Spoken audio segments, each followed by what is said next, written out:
Straight up.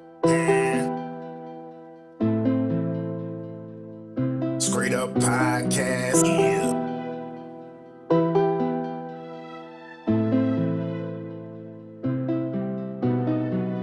I'll work everybody.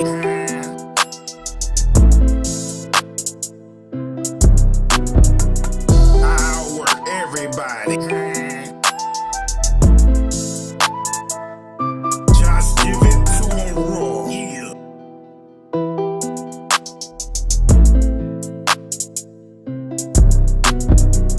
I'll work everybody. Straight up. Just give it to 'em raw. I'll work everybody. Straight up. I'll work everybody. Just give it to 'em raw. Yeah. Straight up. I'll work everybody. Just give it to 'em raw. Yeah. Straight up.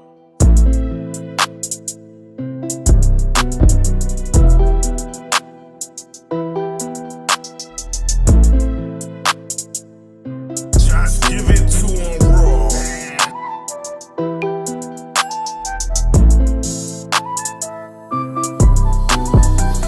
I'll work everybody. Yeah. Just give it to 'em raw.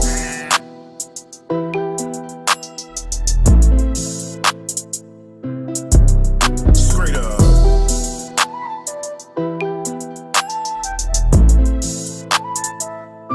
Just give it to 'em raw. Yeah.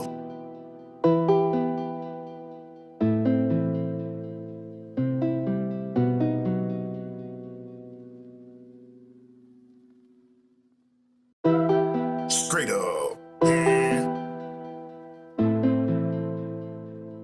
Straight up podcast. Yeah.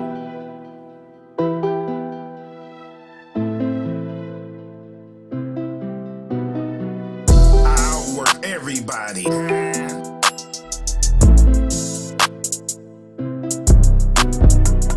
I'll work everybody. Just give it to 'em raw. Yeah.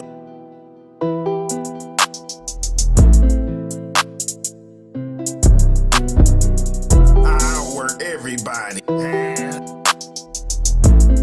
Straight up. Just give it to 'em raw. I'll work everybody. Straight up. I'll work everybody. Just give it to 'em raw. Yeah. Straight up. I'll work everybody. Just give it to 'em raw. Yeah. Straight up.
everybody. Just give it to 'em raw. Yeah.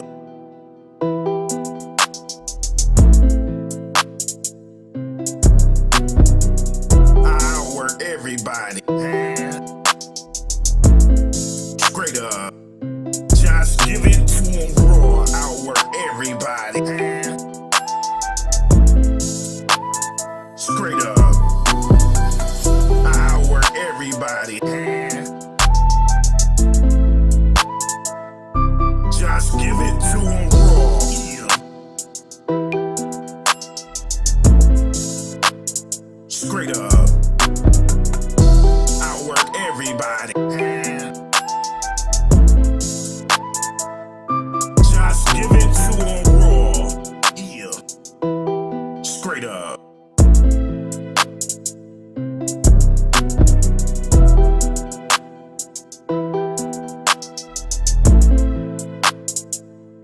Just give it to 'em raw.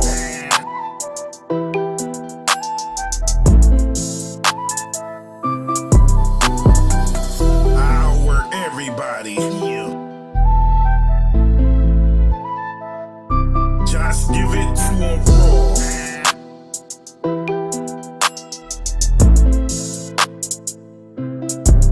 Straight up.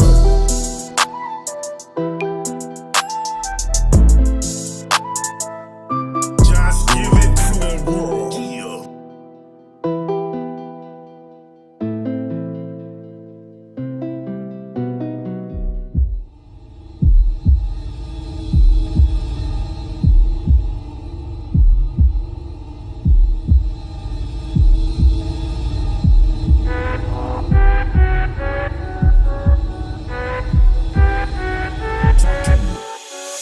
They don't really like the truth, but I'ma talk to 'em straight up.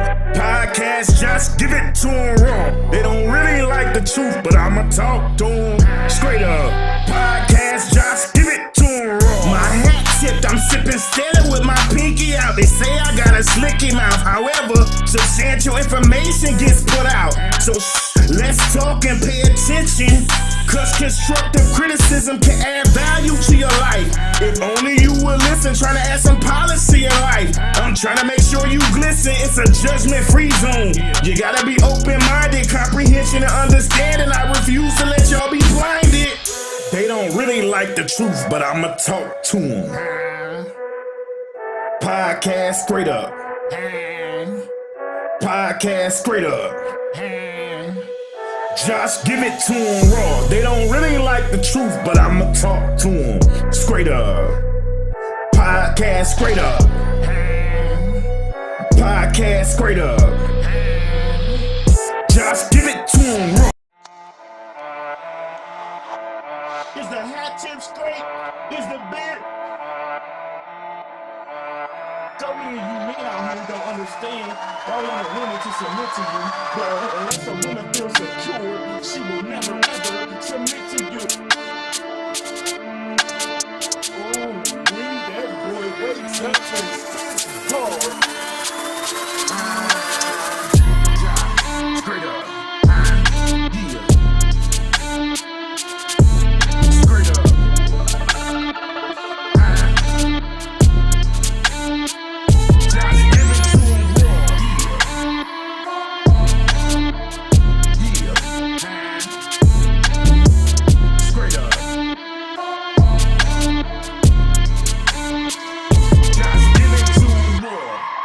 To 'em, yeah, give it to 'em, yeah.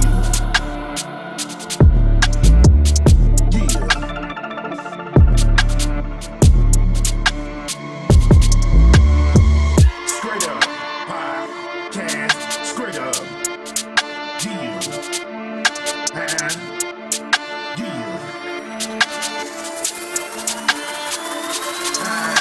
yeah, straight up.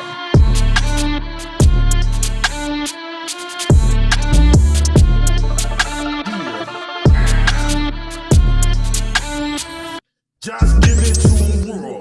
Just give it to 'em raw. What's up, what's up, what's up? Kiefer in the building. Milo in the building. Hey, so Miss Asia White over there on Facebook talking shit. Miss it's Taters Biatch is in the building. Black Queen is in the building.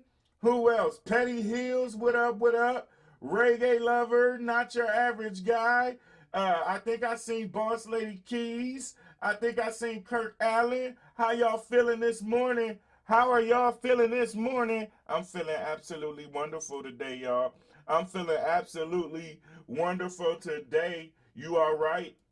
You are absolutely right. This is going to be a very heavy issue today because we talking about mass shootings, but we going to get through it. We going to get through it. We going to get through it, y'all. I promise y'all we are. Yes, the hat tips great. Yes, the hat is tipped straight, Miss Asia. Hey, look at hey, look, Tater said, let me bring my ass to Twitch because I missed my emotes. Hey, so if you watch it on Facebook or YouTube, understand something. Twitch is home, and yes, we got hey, Miss Tamsin in the building. How you feeling? Fly Fee in the building. How you feeling? If you watching on Facebook or YouTube, understand that's right. I'm multi-streaming. Understand that Twitch is home, but we do multi-stream on Facebook and YouTube now. So, hey, let's go, y'all. Let's go. How y'all feeling this morning? How y'all feeling? Is everybody all right? Everybody woke? Everybody got their coffee? What's going on? How's everybody feeling? Because listen, I got time today. Today is going to be heavy, but we going to get through it. The stuff that's going on in the world today, Lord. But y'all know how we do. Yeah. Before we start this show, Insane in the building.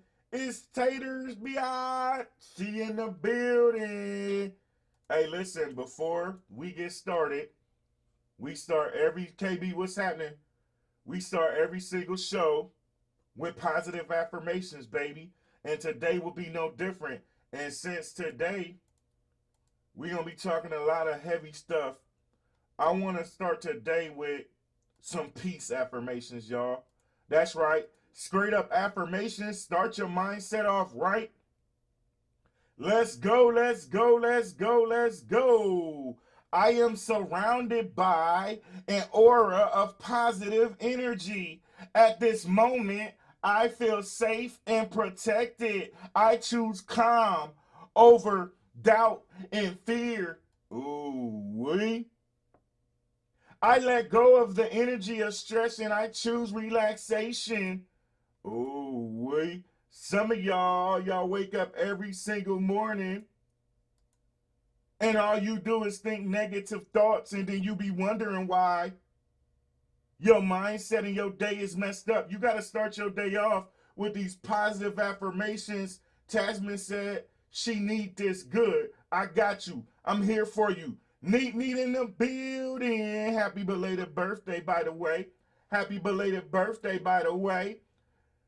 Mr. G in the building. Hey, listen, for some of y'all don't know, I'm going to say it again. Y'all. Twitch is home. That's my bread and butter. It's always a party on Twitch. But if you're watching on Facebook, if you're watching on YouTube, this is every day, baby. We start every day with positive affirmations, and today ain't going to be no different. Y'all better start to use these affirmations every day so that your mindset can change. Bracy, what up, my brother? What up, my brother? Let's go.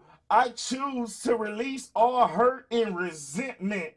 I forgive myself and others. I allow myself to be at peace with my past. Today, I am letting go of stress and anxiety.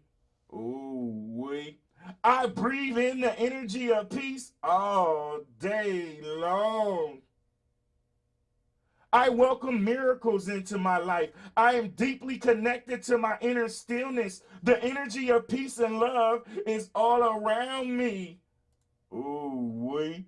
Everything is working out for my better good. Wherever I go, I bring the energy of calm, peace, and positivity. I am feeling so profoundly peaceful and happy at this very moment. I attract peace and calm at all times. My life is filled with peace, calm, and joy. Every cell in my body is peaceful. I am safe and protected, and so is everybody around me. I allow myself to feel complete peace and serenity. Time now. The calm energy in me and around me is deeply healing. I'm deeply in touch with my inner intelligence, and it guides me in the right direction.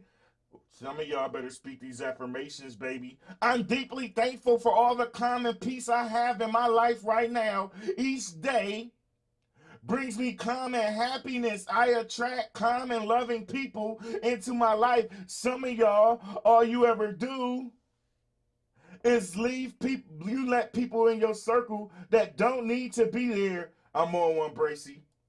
I'm on one, Bracy. J2Y, what up? Tastes like KD, what up? I attract calm and loving people into my life. Some of y'all don't understand that you are the 5 people you hang around the most. And most of y'all don't do nothing but hang around negative people and then be wondering why your life is in shambles. Because that negative toxic energy is contagious. You got to learn to keep... Ooh, wait. Kobe Hustle in the building. I create a life based on peace and calm. I am thankful to the universe for showering me with an abundance of peace, calm, and joy. Ooh, wee, every damn day I wake up and spit these bars. I got time today, and I'm going to tell y'all one more time.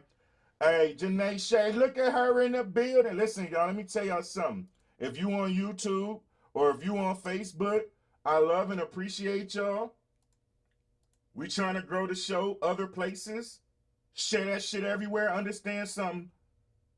We here to stay.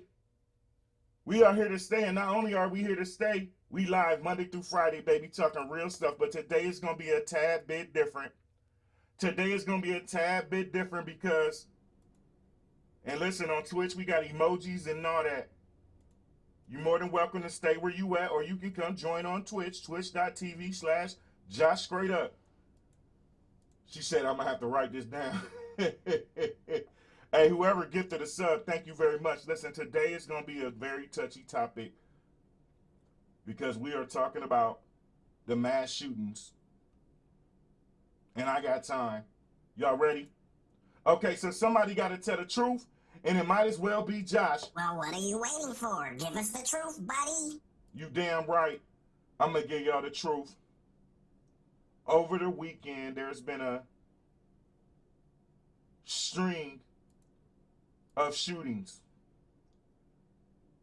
If some of y'all didn't see, I'm going to catch you up to speed. When will the violence stop? We got extreme racist groups out here, and they believe in the replacement theory. And not only do they believe in the replacement theory, they are starting to act out.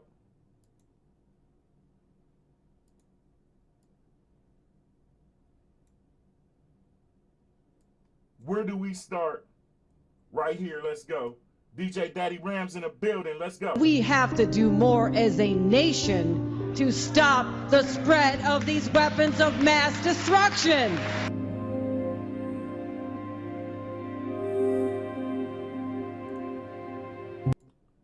This weekend, multiple shooting, at least 17 people dead across the nation. And usually we talking real topics. She said every black person needs to strap the F up. Yes, hey, listen, I'm going to get into that. We need more love and prayer. Listen, today going to be a heavy topic, but we going to get through it. Usually we talking real topics, things of substance, a lot of mental health. But today, on the Straight Up podcast, we absolutely want to make sure we talk about current events. And I want to make sure, and the reason why I do shows like this, even though I don't like to do them, I know that a lot of people only get their news from social media, and a lot of people don't know the facts.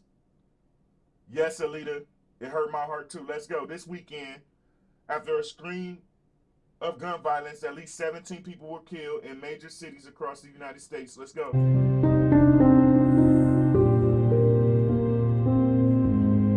You haven't seen anything on it? Okay, say less, Mr. G. I got you. You came to the right place today, Mr. G. In Buffalo, at least 10 people were killed and injured after a gunman opened fire at the Top supermarket. So, Mr. G, I'm glad you said that. That's the reason I do what I do, because most of these news networks are all biased. Or they twist the truth. Yeah, this is the one that was streamed on Twitch. They took it down almost instantly as soon as they seen it. We gonna get to it though, y'all. Social media lies too. Yes, it does. Yes, they do. And I'm gonna make sure that we give it to them raw. I'm gonna make sure we give it to them raw today. She said, but we've tripled funding for the police. What is the purpose? Hey, listen, we gonna get to all of that. Promise y'all, bear with me. I'm coming. I'm coming. The shooting in Buffalo that was streamed on Twitch, 10 black people killed, being investigated as a racially motivated violent extremist. And I'm telling y'all, let's go.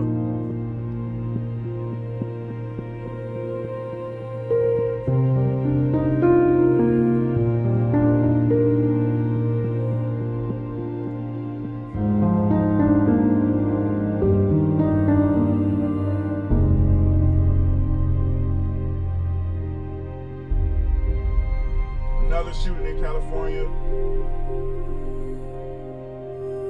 Yeah, Taters, stop getting ahead of me, Taters. Blame Taters for what y'all getting today. Flea market in Houston. Yes, so we gonna get to it, Milo. Hi everyone, George Stephanopoulos here. Thanks for checking. Okay, so now let's go deeper about the shooter. The worst part about the Buffalo shooter is he came and talked to these workers the day before and was laughing and joking with them. This is why all of America and the world is suffering from PTSD. Yeah, I'm blaming you. Well, no, I'm not going to do that. I'm not going to blame you for this one. Usually we talking some real shit. Yes. How do you say your name? Because I don't want to say it wrong. But she said inflation is making it even worse. It is. We're going to get into all that. Michael, what's happening? How you feeling? We're going to get into all that. But this was premeditated. This was premeditated. Let's go.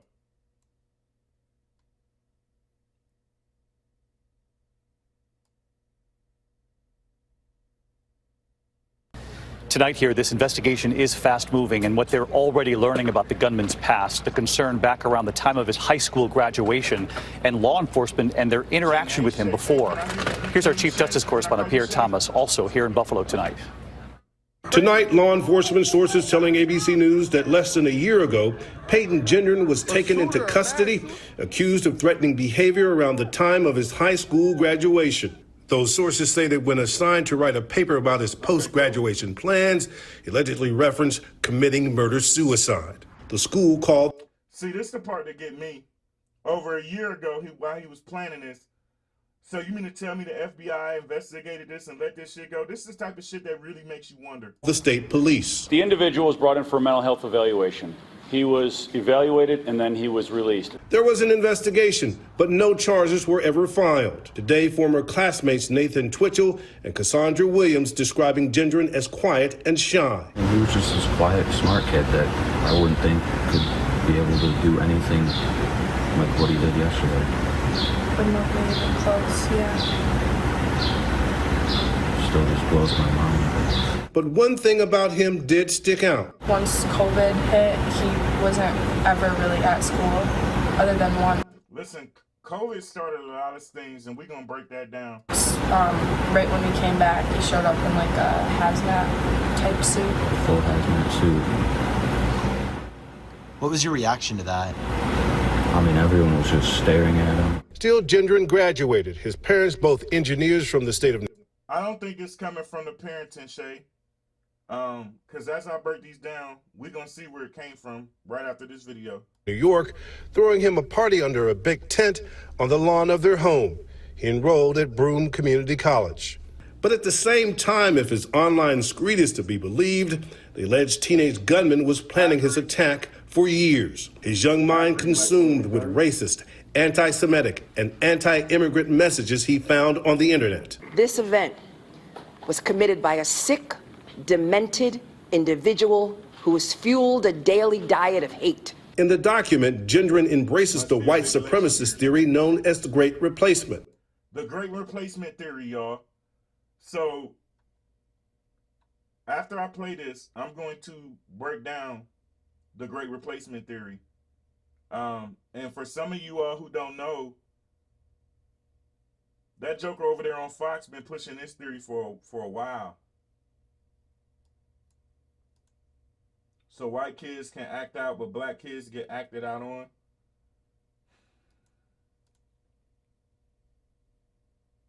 Milo, you right. He wouldn't have been arrested if he was black. He would have been gunned down. So Shay said, what kind of parenting are white women using to teach their kids? Then she said in response to that black women are responsible for everything our kids do. That's always the narrative. We need to keep the same energy. And I feel you, and I'm not disagreeing with you at all. But when I break down this Great Replacement theory, you will understand why I say I don't think it's parenting in this case. It plays a part in it, absolutely. But they have been pushing this Great Replacement theory for a while. What is the Great Replacement theory? Well, in this theory, they don't want black folks as the majority. So this extremist group is pushing this Great Replacement theory, and it's causing folks to act out against black folks. I don't know if some of you all haven't heard of this theory, but that joker on Fox been pushing this shit for a minute. We're going to get to it in a second. It is parenting because absolutely you need to be paying attention to your child. And you need to be teaching and guiding your child. You need to be paying attention. If your child, you need to get your child some therapy, get your child some help. Over a year ago, y'all allowed this to just happen. Y'all found all this evidence that he was going to do a murder-suicide over a year ago. And then y'all didn't do, the parents didn't do nothing. The cops didn't do nothing. The FBI didn't do nothing. Make that make sense. So y'all knew eventually some shit was going to happen. And it could have been prevented had you... The racist belief that white people in the U.S. will eventually be replaced by people of color. They fear that white folks are being replaced by people of color. Let's go. Gendron allegedly scoping out a target where he could find and kill black people, acquiring an arsenal. One gun a gift from his father, another purchased legally from a store in Pennsylvania. The owner of Vintage Firearms in Endicott, New York, not far from Gendron's home, says he legally sold the 18-year-old the Bushmaster semi-automatic rifle used in the attack just a few months ago. A source telling ABC News the killer wrote racist slurs on that gun, as well as the names of previous mass shooters. And Pierre Thomas also here in Buffalo tonight. And Pierre, I know police say the gun used in this attack was actually purchased legally. Then we heard New York Governor Kathy Hochul saying today that it was not actually legal when he used it, that it had been modified. David, the killer used an attachment which allowed his assault rifle to accommodate a high-capacity magazine. In some states, that attachment is legal. In New York, it is not. David? Pierre Thomas with us live here in Buffalo as well. Pierre, thank you. Hi, everyone. George Stephanopoulos here. Thanks for... Now, listen. I appreciate you. Y'all make sure y'all go follow Fiji, man. The It's His Love Sosa. Fiji Sosa in the building, baby. Now, what is the replacement theory? If you don't know, you're about to find out. Let's go. Hold on, let me make sure. Brittany, I have been watching your Twitter feed all day. You have been paying homage to the victims, talking about their lives. Tell me what you are making as you watch this all unfold. Well, like you said, Alicia, I am thinking of the families of Andre McEnroe, Haywood Patterson, Celestine Chaney, Roberta Drury, Pearlie Young, Aaron Salter Jr., Ruth Whitfield, Kat Massey, and the other folks who have been affected by this, the entire community. I've been listening very closely to the voices of those who are from Buffalo and who live in Buffalo, especially in this community. As you said, it is a historically Black community. And this grocery store, Tops, was a center for that community. The community actually fought for decades to get this store, which is the only grocery store, the only full grocery store in a community that was otherwise affected by food apartheid. They finally organized and got this grocery store opened in 2003. This is not only where people bought food for their families, it's where they paid bills. It's where they got food stamps and received SNAP benefits. It's where people were able to access because it was on a bus line, and it was where people knew your name. People often talked about Aaron Salter Jr. greeting them, the security guard greeting them, and making jokes with them about the rickety shopping carts as they walked in. These are the memories that people are carrying with them through. So Milo, Reggae Lover, you ain't got sound? You ain't got no sound? Can everybody hear me? Can everybody hear me? No, Reggae Lover be nasty sometimes. She probably did some nasty stuff. Yeah, she sitting there on that Obama phone. Milo said the rumor is that that is the reason for the push against abortion, because the white are worried about they are getting outnumbered in the U.S. It goes deeper than that. It goes deeper than that. Not only are they worried about that, not only is that's the reason for the abortion push, because see, the abortion push, double trouble, baby. Double trouble, baby. Double trouble. Milo just done started some shit. Milo just done started some shit. Milo just started some shit. Yeah. Blame Marlo for this little rant y'all about to get. Is the hat tip straight? Is the beard? Ooh-wee. My man Ado be hooking me up. It smell like bourbon beer oil, baby, because I'm going to be pretty when I say this to y'all. Don't y'all get it confused. The reason why that abortion push is there is for one reason. It's not people of color who lead in the statistics of abortion. You know who leads in the statistics of abortion? And you ain't got to take my word for it. You're more than welcome to look it up. Y'all know I prep my shows thoroughly. The reason why that abortion push is coming is because white women lead the categories, lead in statistics for abortion. That's right. Population control. Yeah. That's the first law to make sure that white women aren't killing off the babies. They're already afraid. Now let's go deeper. Amir, what's happening, my guy? Now let's go deeper, y'all. Yeah, I'm going to go deeper. Not only is it population control, but now you got babies being killed off because there's a shortage of baby formula. Make that make sense. How in the hell is there a shortage of baby formula? Never in the history of niggerdom has there ever been a shortage of baby formula.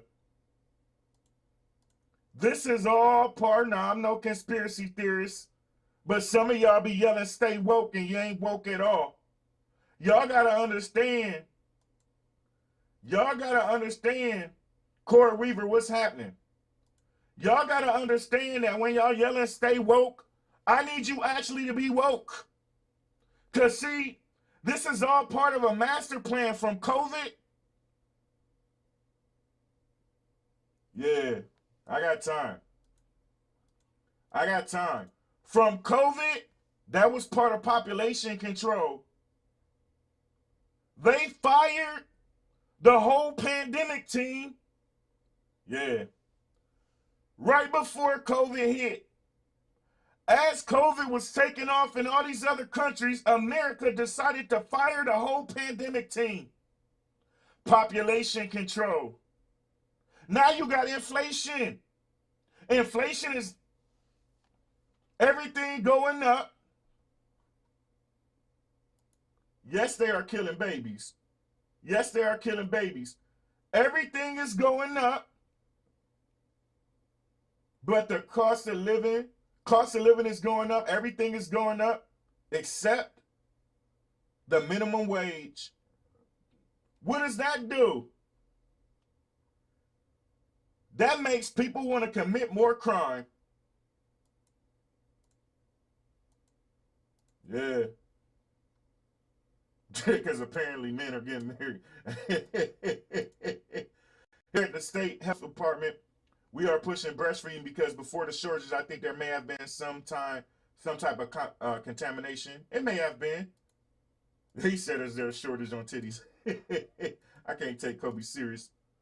Understand something, y'all. This is all part of population control. And this replacement theory is real. This replacement theory is real, y'all. I'm telling you, it's real. Don't y'all let them fool you. That's right. Not everyone can produce enough milk for their baby.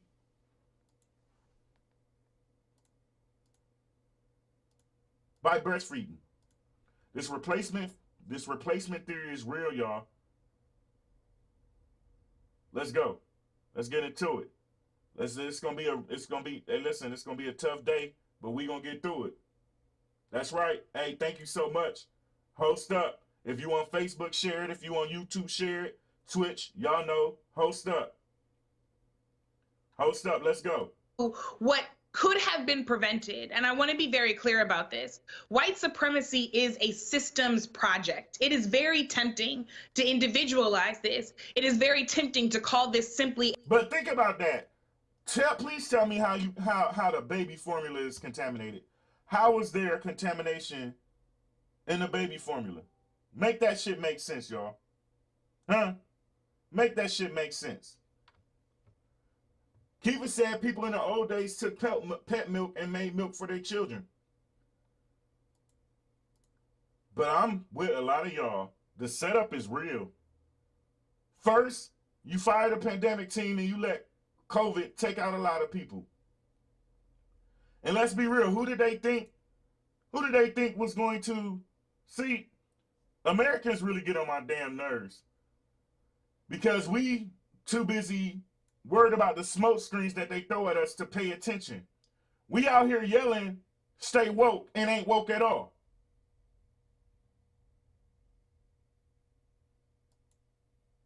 We ain't woke at all. We pay attention to all the smoke screens. Are we going to give y'all Juneteenth? Man, we been had June 19th. We been taking off of that. That's been our holiday. That's right, that Fiji. I just looked at my watch. I got time today.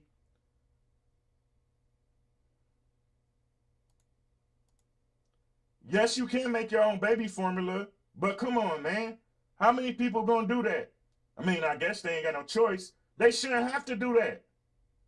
You mean to tell me in 2022, we ain't got, and they blame Russia. They blame Ukraine and Russia, all this stuff going on over there for everything.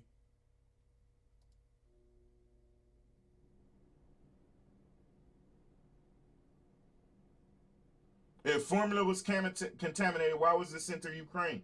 Yeah.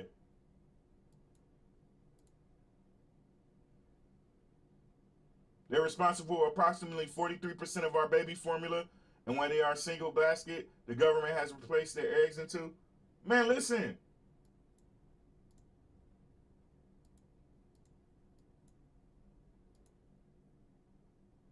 I got time today.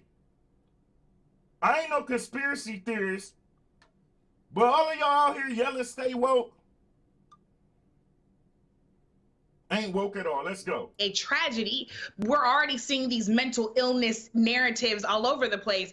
But in truth, radicalization requires books and copycat manifestos, tech platforms, meeting places, political parties, media, and content to develop the kind of people who would go and commit this kind of horror. The system was successful and an entire community is suffering for it. And we need to wrap our arms around that community as we challenge our lawmakers and our leaders to shift the system that continues to create these outcomes. Let's talk about those lawmakers. Hey, boo-boo. How you doing? Let's talk about those leaders, and let's talk about what Brittany describes as a system problem, because it's not just Fox News. You have GOP. Abbott is the company the government gets a kickback from and approximately 80% discounts from our WIC program. Listen. Hey, I'm glad you just said that. I'm glad you just said that, not your average guy. I'm glad you just said that, because guess what? They do this shit on purpose. I'm going to read his comment, and then I'm going to show you where this shit is coming from. Not your average guy said, push racism in the media from our own government is the real smokescreen. People divided are easier to control and conquer. That's exactly what it is. And guess what? This will explain exactly what Not Your Average Guy is talking about. This is Democracy Now!, democracynow.org, The War and Peace Report. I'm Amy Goodman. We're looking at the mass shooting in Buffalo, New York, Saturday, when an 18-year-old white supremacist wearing full-body armor, carrying an assault rifle, opened fire on a supermarket in a black neighborhood of Buffalo. We just went to Buffalo. Now we're joined by Ibram X. Kendi, the Andrew W. Mellon Professor in the Humanities at Boston University, founding director of the Boston University Center for Anti-Racist Research, contributing writer at The Atlantic, where his new piece published, well, it looks like it was published yesterday, but it was actually published last month before the attack in Buffalo, headlined, "The Danger More Republicans Should Be Talking About. White Supremacist Ideology is Harmful to All, Especially the Naive and Defenseless Minds of Youth." He's also the author of many books, including Stamped from the Beginning, The Definitive History of Racist Ideas in America, which won the National Book Award for Nonfiction. Also author of How to Be an Anti-Racist and the children's book Anti-Racist Baby. He's got two forthcoming books out in June, How to Raise an Anti-Racist and the picture book Goodnight Racism. I hope those books won't be banned the way a number of your books have been around the country, Professor Kendi. But as you watch this horror unfold this weekend, I think it's very critical to talk about taking the word fringe out of fringe theory, the Great Replacement theory, because how mainstream what is motivating quite real quick, if you're watching on YouTube or Facebook and you want to join the party, there's the link.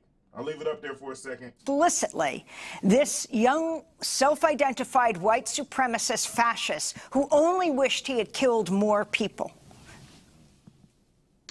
Exactly. I mean, some of the leading politicians and media figures and intellectuals, particularly over the last 2 years, if not the last 10 years, have been asserting this idea that anti-racism, that critical race theory, that Latinx immigrants, that so-called black criminals, that Muslim terrorists, that people of color are harming or seeking to replace or even engage in a genocide against white people. That's the Great Replacement theory. That is a dominant talking point, particularly among members of the Republican Party. And so this is certainly not a fringe theory. It was a fringe theory on many levels a decade ago. Yeah, so what they're trying to do is blame it on the French for this replacement theory. But as y'all will see in a second, Fox News has been pushing this replacement theory for a while. But it's certainly not now. So respond to what took place this weekend, how it's covered, the issue of it being a domestic terror attack, not a lone gunman, you know, who is suffering from mental illness last year. Not Your Average Guy spitting bars. They know how to manipulate enough people to work their plan. It works. It works every single time. The media pushes this replacement theory. Fox has been pushing this replacement theory for a couple of years, way before COVID. Way before COVID. They push it. They want us to, they see what they want us to do. It's easier, like Not Your Average Guy said earlier, it's easier for them to control us while we're arguing amongst each other.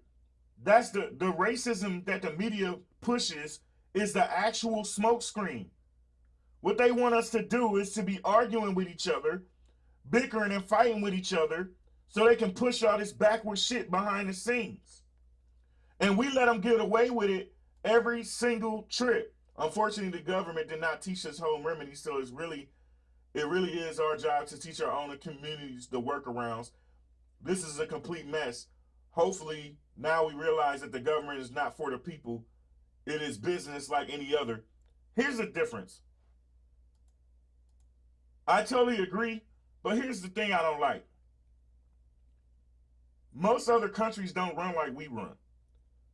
And as somebody who is a combat veteran who has been in several different countries, I can tell you now that these other countries don't do this bullshit that America does. America is the most full of shit government I've ever seen in my life. The Republicans and the Democrats are literally the Bloods and the Crips. They so busy fighting over each other stupid shit, they're not for the people. And I said this to a couple people last week or so. I don't understand why so many black folks always vote Democrat, no matter what. Why do we continuously vote Democratic? First of all, y'all will say, we're voting for the lesser of two evils. Listen, we ain't going to have true change until we push an independent from the bottom all the way up. We got to understand that we got to start voting, and when we vote, we got to vote for governors, for mayors, for seats. We got to vote for the bottom up. We got to push an independent up there because the Democrats been lying to black folks, the black community, since the beginning of time. Yeah. And most of y'all don't know in the black community that the Democratic Party is the one who established racism in the first place. The Democratic Party was the ones who started the KKK. The Democratic Party have been selling us dreams since the beginning of time, using us, manipulating us to get into office, and then turning their back on us after they get into the office since the beginning of time. Every single Democrat that has been in office has utilized the same method and is continuously working. Now, 2,000 views, yes. Yes, I see y'all comments. I'm going to get to them in a second. And understand something. Understand something. Even Barack Obama, who so many of y'all, he's the first black president, kudos to that. Even him as a Democrat, what did he do for the black community?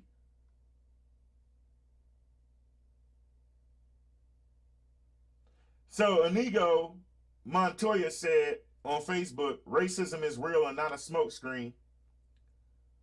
The government is obviously racist too, and it is bipartisan. So I agree. Barack was a joke. I was getting ready to say that. I agree that racism is real. But where we don't agree at is saying it's not a smokescreen. It absolutely is the smokescreen. The media pushes racism to get us to be fighting amongst each other. And as we're fighting amongst each other, they're going behind, they're laughing. Ha ha, look at them. They fighting, bickering. Now we can go in there and use it and do what we really want to do.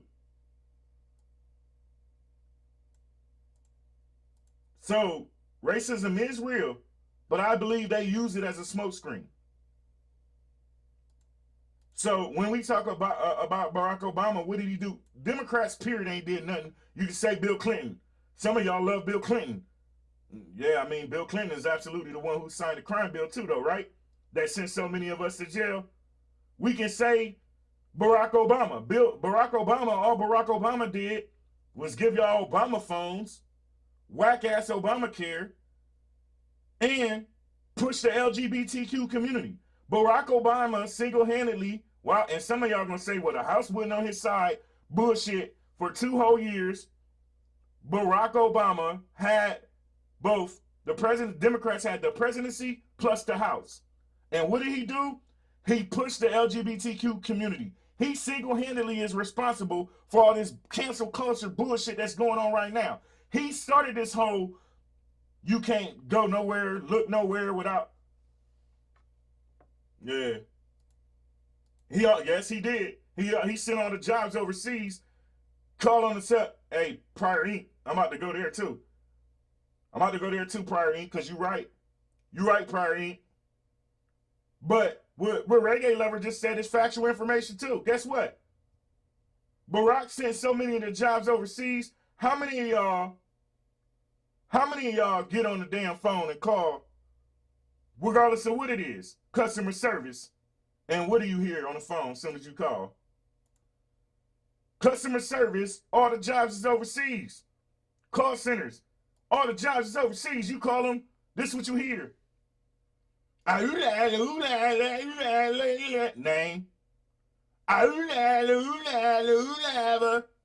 Last four.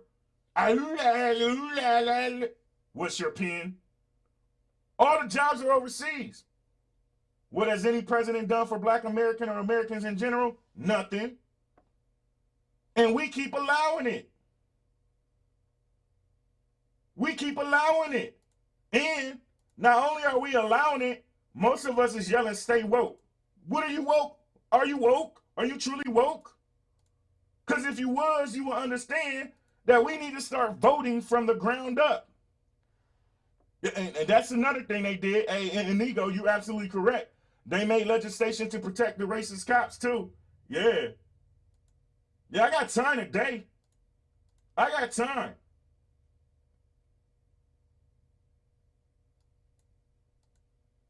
Hey, so, hey, listen. Hey, Inigo is over here on Facebook going ham. Nothing about MAGA was racist. Look it up for yourself. So now, somebody else told me to look up MAGA. And when I did research, he's right. The media twisted MAGA into what they... listen, y'all, I can't make this shit up. The media in America is the real enemy. F all of them, we the people need to just do us. We need to push an independent into office. Our next issue, yeah, I got time this morning. Miss Lady Ish said our next issue will be the government growing fearful of our independence. Hence, the issue we are going through now via vaccine mandates. They don't say gay bill. Yeah. Detransitioning even young adults or curing young trans adults in Missouri. Overturning Roe versus Wade because they will not allow us true freedom and independence from their rulings. It ain't just that though.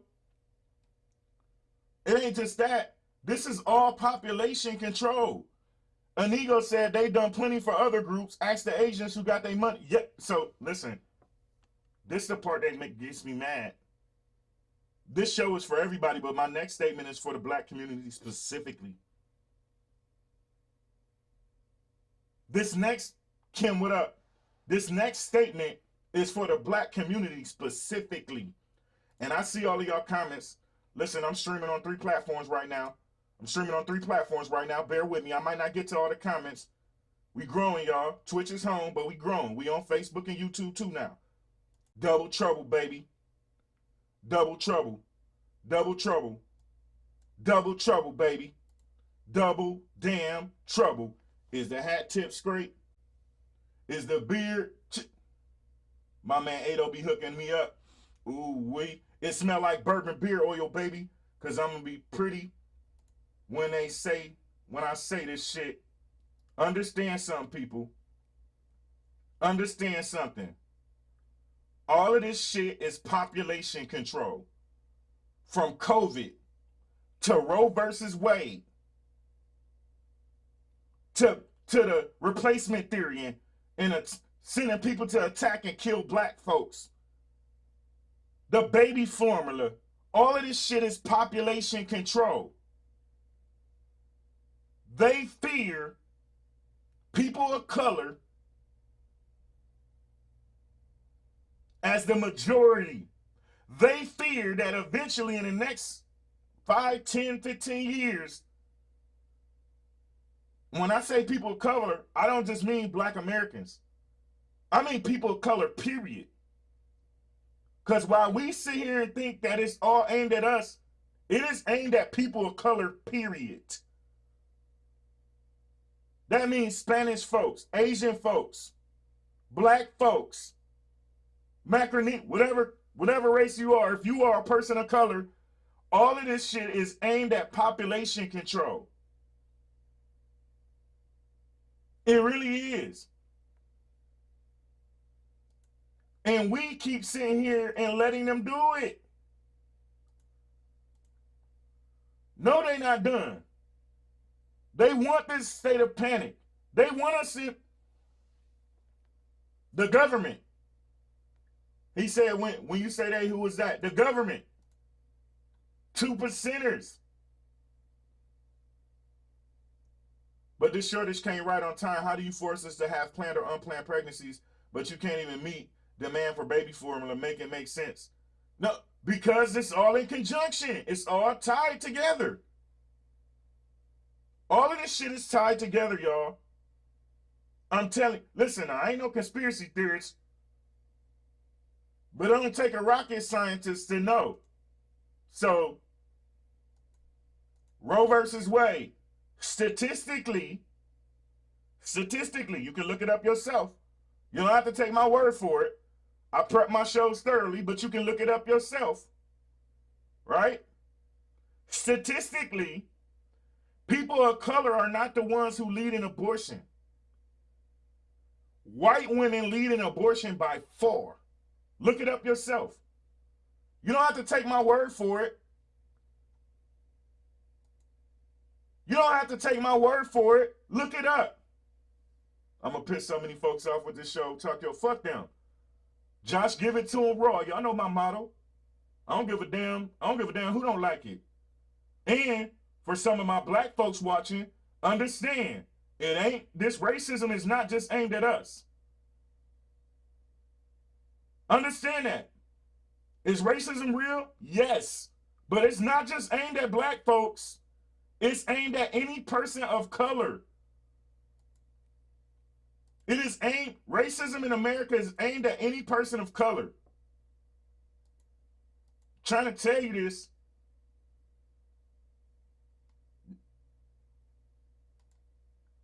No, it's white women. White women lead the statistics in abortion. So if you stop the Roe versus Wade overturning, it's to make sure that them babies ain't killed. It's to make sure that white women start having these babies so they can catch up, because they don't want people of color to be the majority. Baby formula. Huh? Population control. Population control. COVID. Population control. All of this shit is aimed at population control. Now, I'm a black man, a proud black man, but I need the black community to understand this here. Two things, black community. One, yes, racism is real, but don't y'all go look at every single white person like they are racist, because that's what they want us to do. That's what they want us to do. They want us to look at every white person in the world as if they racist. The truth is, majority of that racist shit comes from the 2%ers. The 2%ers are the ones who really run the world. They were the ones who really run America. They are behind. They got their hands in everything. Yeah, I got time today. I got time. If you don't want the truth, run your little dog ass on. I'm going to give it to you today. All of this shit is population control.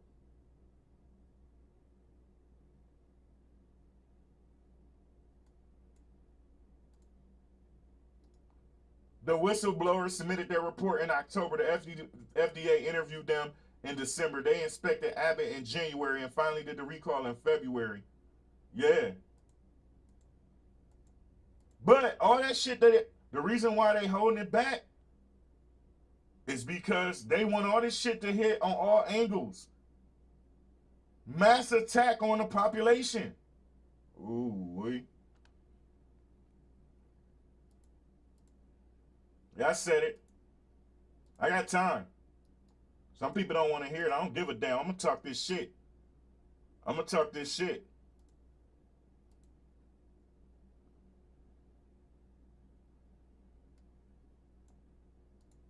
You enjoy myself, say I'm white. I just want to be left alone to raise my family and enjoy time with them. Is that too much to ask?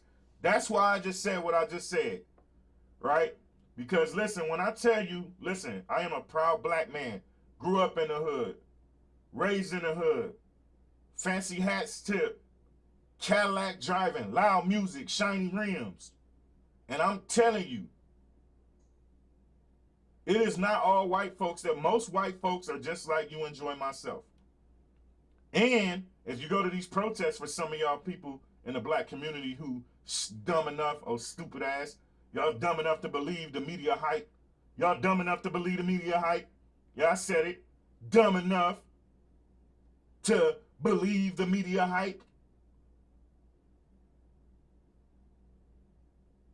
My brother said he personally know 3 white women right now that want abortion. They're stopping it. I'm telling y'all, it's white women lead statistics in abortion.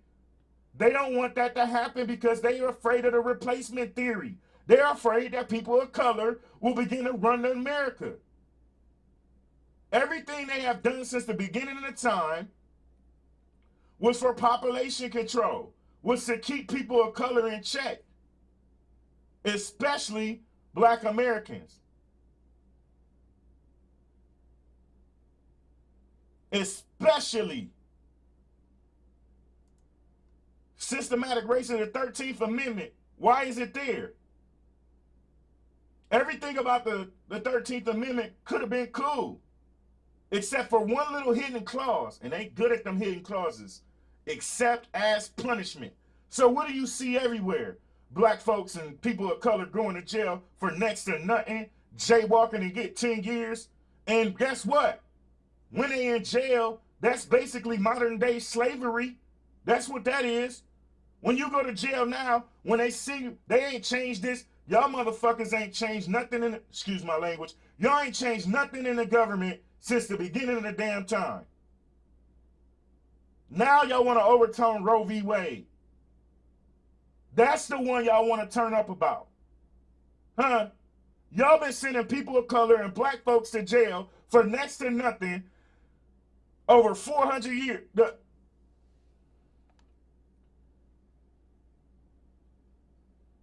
And y'all deciding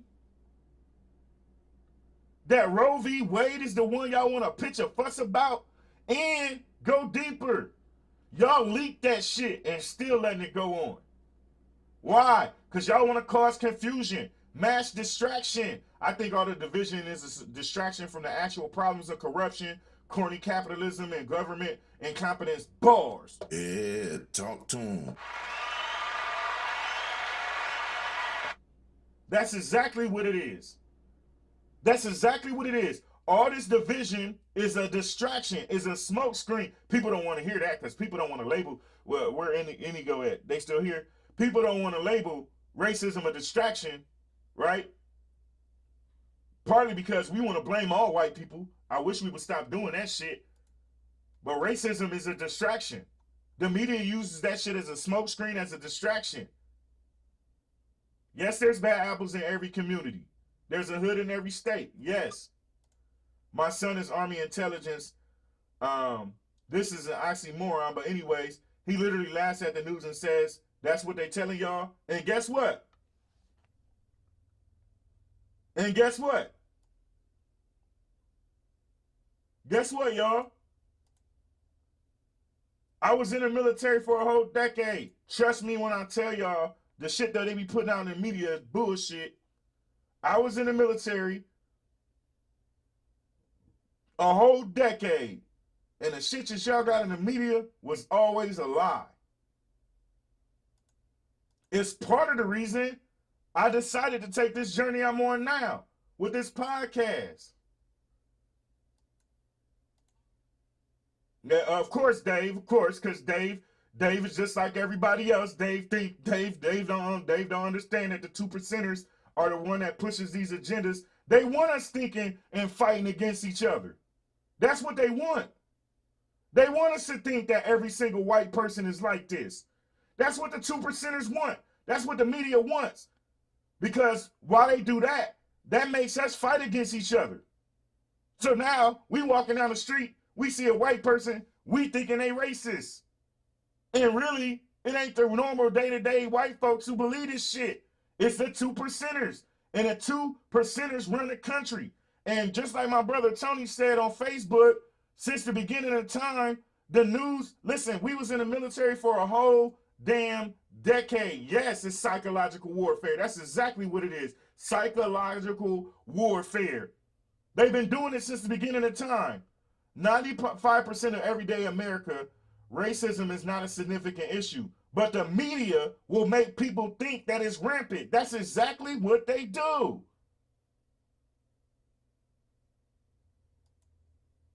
Nobody trusts the weatherman. Why should we trust his coworkers? Y'all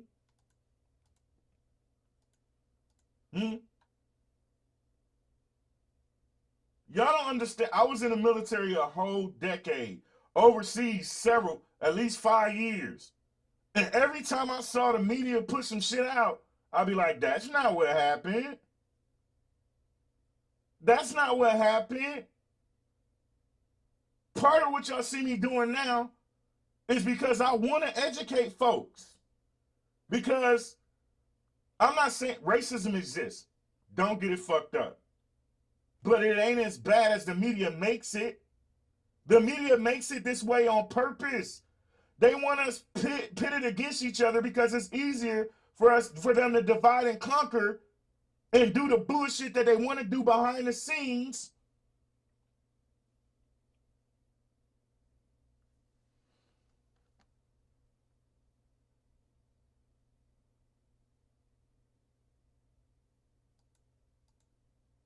Can't make this stuff up. My man Gore said the media is a stage. Only some speak facts. It's all entertainment and views. Media is the biggest smokescreen in America. But they are afraid right now.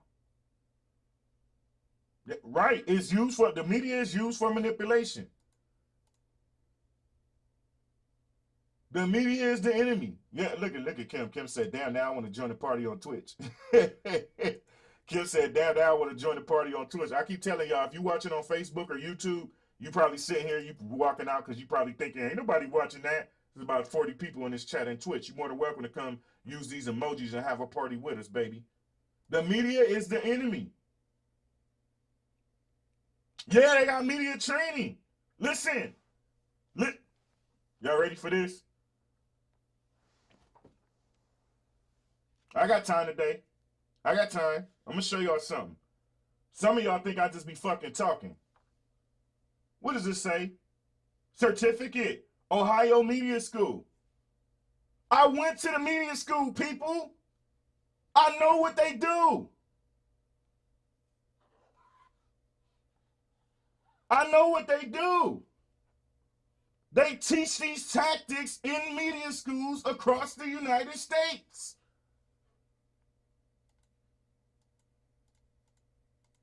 We're not just, we agree with you, Dave. Dave don't be knowing we be agreeing with him. The government is embedded in it. What is the government, though? 2%ers.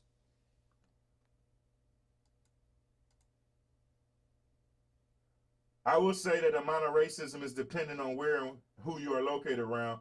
I've experienced way more racist acts towards me in Columbus than I ever have been down south, which the media will make you think different.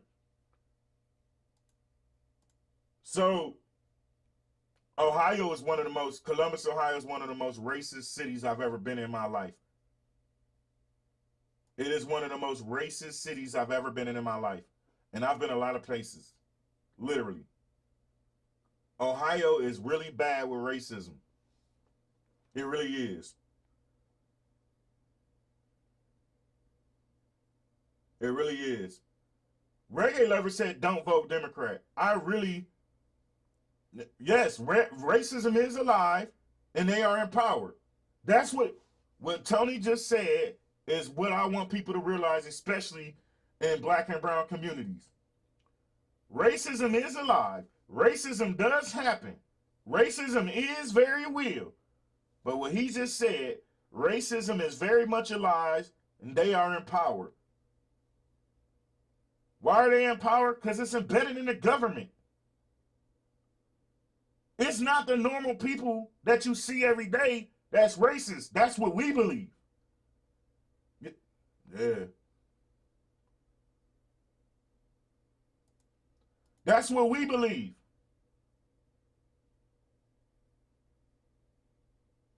I feel you, Kim. I miss you too. Hey, listen.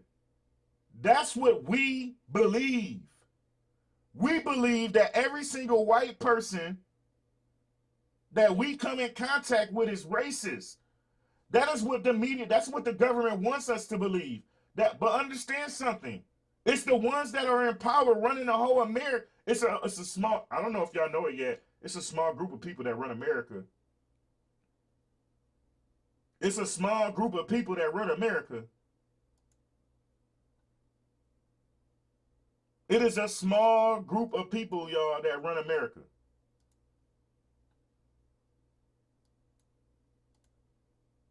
It's not your everyday person.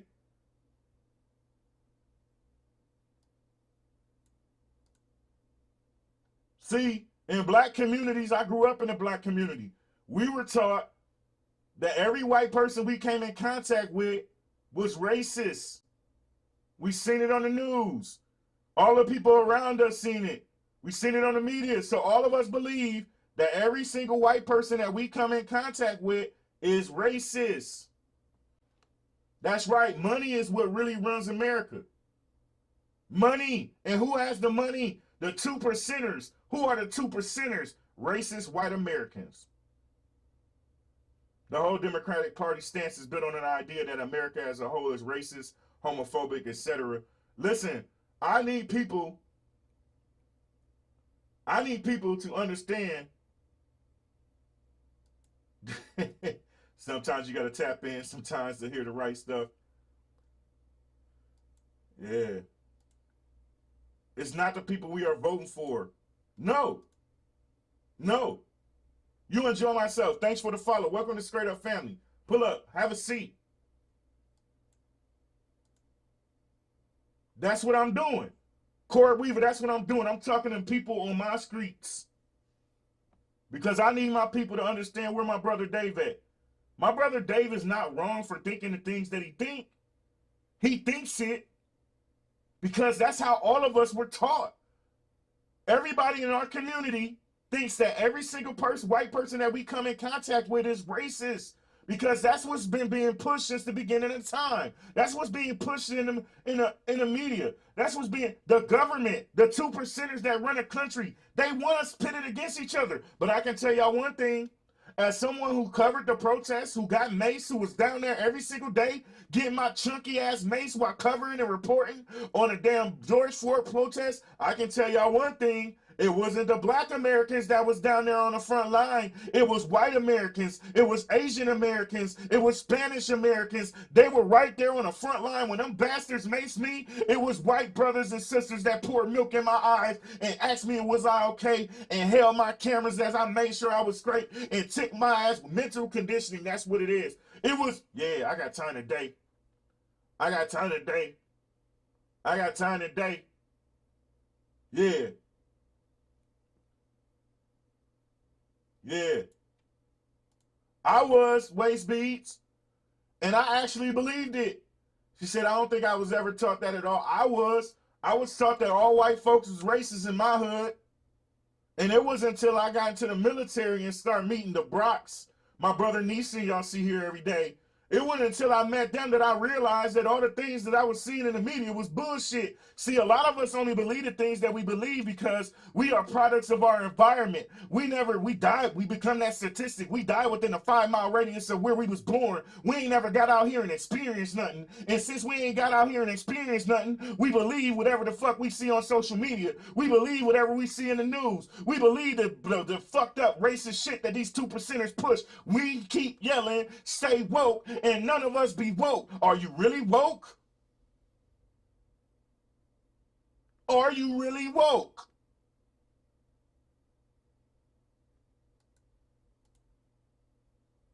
I feel you, Dave. I feel you. I feel you. You had to get to a point just like I did. Are you really woke? Huh? Because guess what? When I need something, I'm going to tell y'all what I do. I'm going to show y'all what I do. I'm going to show y'all what I do when I need something. I'm going to show y'all exactly what I do. I'm going to show y'all. Watch this, y'all. Hold on. Hold on. I got time. Hold on. Let me pair my phone. I'm going to show y'all what I do when I need something. I hardly ever need something. But watch this. Watch this, y'all. Pair my phone. Call my brother. Where you at? Scan, phone. I'm going to show y'all what I do. I'm going to show y'all what I do. Pair my phone. Pair. Live. I'm going to show y'all what I do. One of my white brothers. This is what I do. Watch this. And I had to learn this in the military. I had to learn this in the military because I used to be ignorant. I used to be ignorant. Watch this.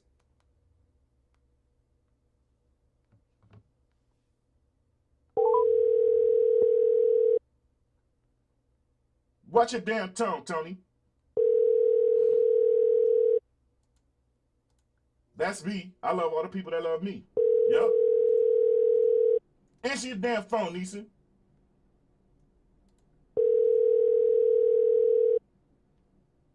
Your call has been forwarded. He must be busy. He'll call me back. I'm going to tell y'all. Listen, when I joined the military, I had all the same thoughts that a lot of black people, a lot of black and brown communities have. Until I joined the military.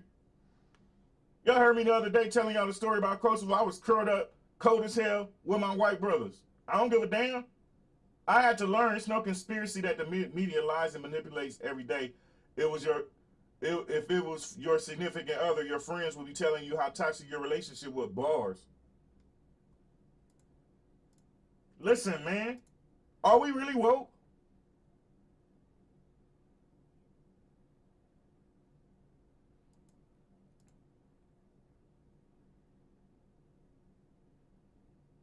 Hey, at all costs, where you at? Where you at in the South at all costs? Where you at? Where you at in the South at all costs? Are we really woke? But we didn't get through this video. I want y'all to, I'm going to try hard to ignore the comments for a little bit so we can get through this video because this replacement theory is real, y'all. This replacement theory is absolutely real. So I'm going to sit back and play this video.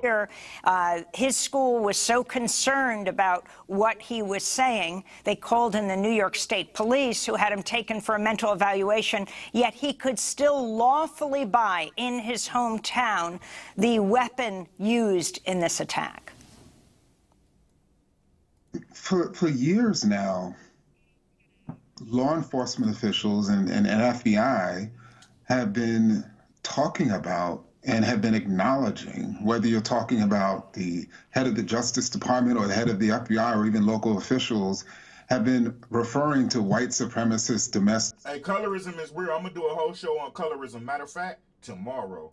terror as the leading terrorist threat of our time. And it's indisputable. And we also know that the people who are most likely to carry out these acts of domestic terror are younger white males. And so the fact that that this nation still does not recognize that we have a serious problem on our hands, and these younger white males are engaging in all sorts of acts of terror against Jewish Americans, against...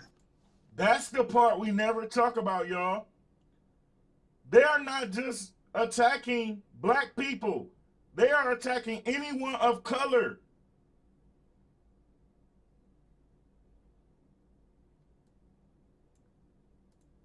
If we all know racism exists, why do people get so bent out of shape when it's brought up? Racism, because people don't listen. Because when you bring up racism, people talk to prove a point instead of listening. So they don't never hear the point of the other person. They never come into an understanding. That's why they get bent out of shape, because they too busy proving a point. They don't listen. That's why. Black Americans, against Asian Americans, against women, against people from the LGBTQ plus community. And that, you know, I mean, that to me is part of the sort of horror, that to me is part of the toll that I think is weighing on people, because even after all of these mass murders and shootings over the last few days, people still don't feel as if this nation is seeking to protect them, is seeking to keep them safe. I don't understand it either at all costs. As we continue our coverage of the massacre in Buffalo, what led to it, I want to look at the role of Fox News in pushing the great... That's why, that's a big we don't never embrace diversity, right? Never.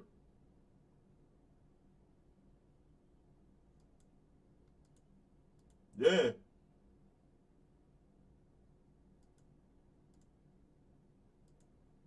They feed off confusion. And we help them because we won't embrace each other.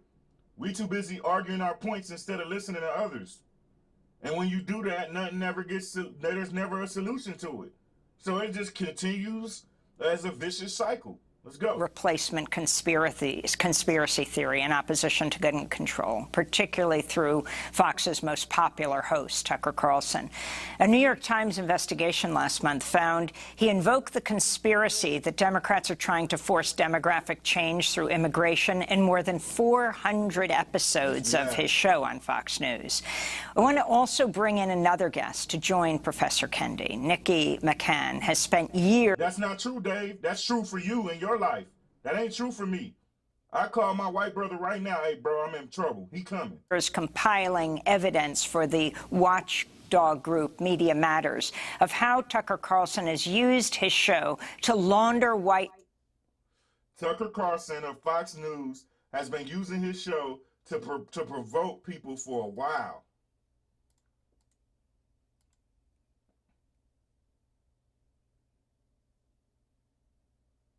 Being older, I see how you gave her a pass. People who don't realize how much we have to restrain ourselves on the daily. We always restraining ourselves. We are. But listen, man, I need people to understand. Like Dave said, we all we got. That's all you got. I got white people in my circle. I got white brothers in my circle, and they don't treat me no different. I don't treat them no different. My kids call him Uncle Neeson. His kids call me Uncle Hullum. You know what I'm saying? If that's your truth, that's cool, but that ain't everybody's truth. And I need people to understand that racism is pushed.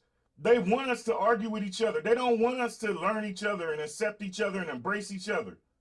They don't want that because it's easier for them to manipulate when we're confused and arguing with each other. And we keep letting them do it over and over. This man, Tucker Carlson, been pushing this replacement theory for a while. Yes, and it goes beyond just black and white. We need to embrace other minorities too. Spanish, Asians. They want us all pitted against each other. They want us in our communities living amongst each other,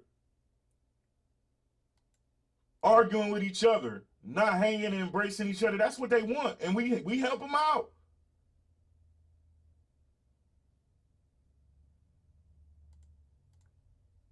It's real for you, Dave. It's real for you. That's what you don't want to see. Dave is a perfect example of what happens when you get to talk about racism. You have to be open-minded when you talk about racism, but none of us are ever open-minded. We see only through the world, through our lens only. And that's the biggest problem in America as a whole. None of us want to see it through the other person's point of view. We got tunnel vision. We only believe what's in our heads and our opinions and our thoughts.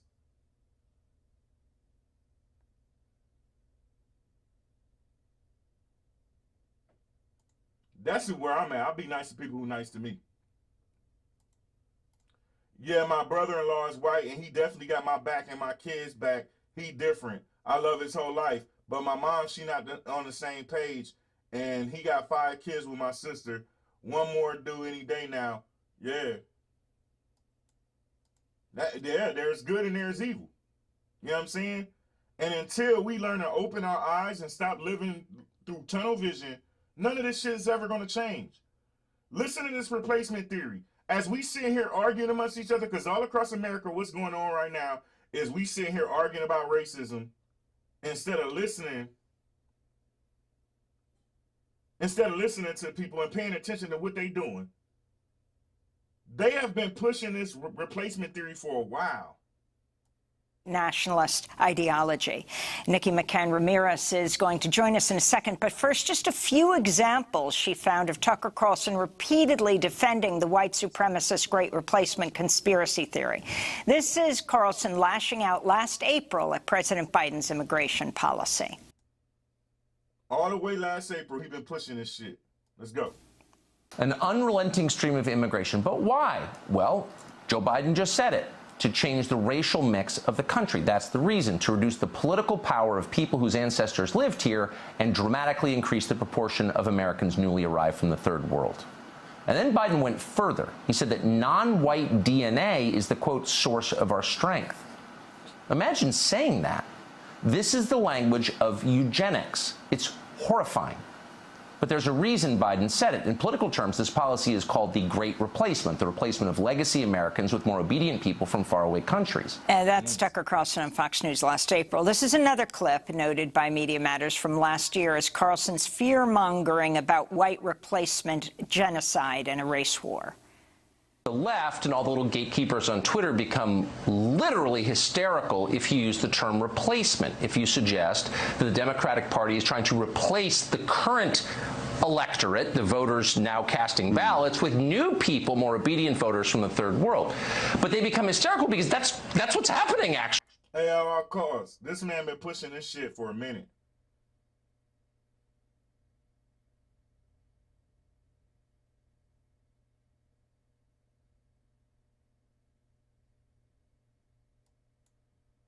I agree, Miss Lady Ish. Here's the thing, though. Miss Lady Ish said, my family, which includes my friends of different background, races, religious beliefs, etc. But the reality is the life they live, the shoes they walk in is not the same as mine. Our difference needs to be acknowledged, understood, addressed, embraced, and occasionally celebrated. I agree. But that doesn't mean that we act like everybody is doing the same thing to us, that all white people are this way. Because, see, that's what we do. We label every single person that's not black. We don't just do it to white folks. We do it to everybody. We label every single person that's not black against us. We paint all of them against us. And that is not true. Did we go through things that nobody else did? Yes, we did. I'm not oblivious to that. You know how many times I've been pulled over just because I'm black? You know how many times I've been pulled over in uniform just because I'm driving in a Cadillac while being black?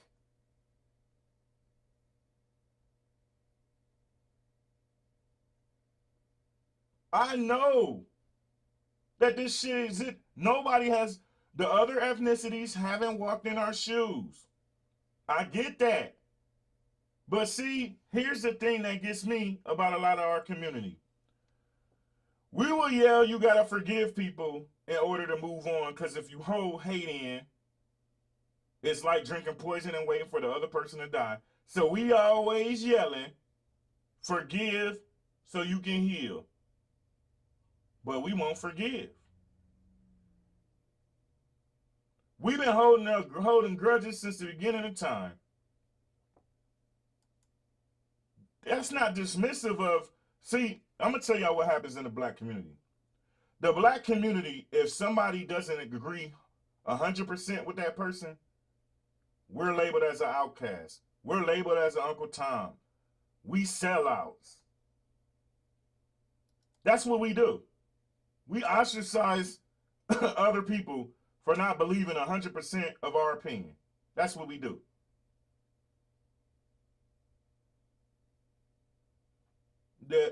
No, you can't forget it, but you do forgive it. You can't forget it. None of us can forget it. It happened.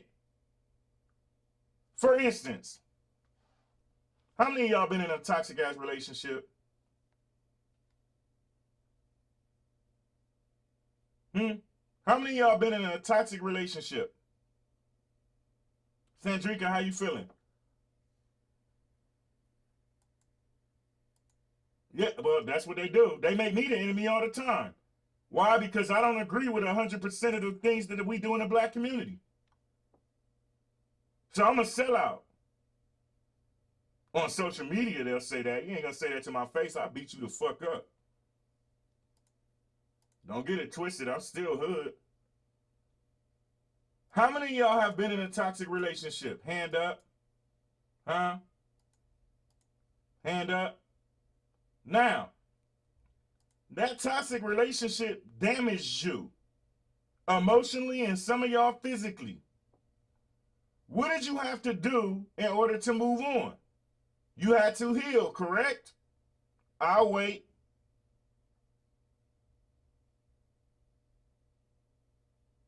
I'll wait.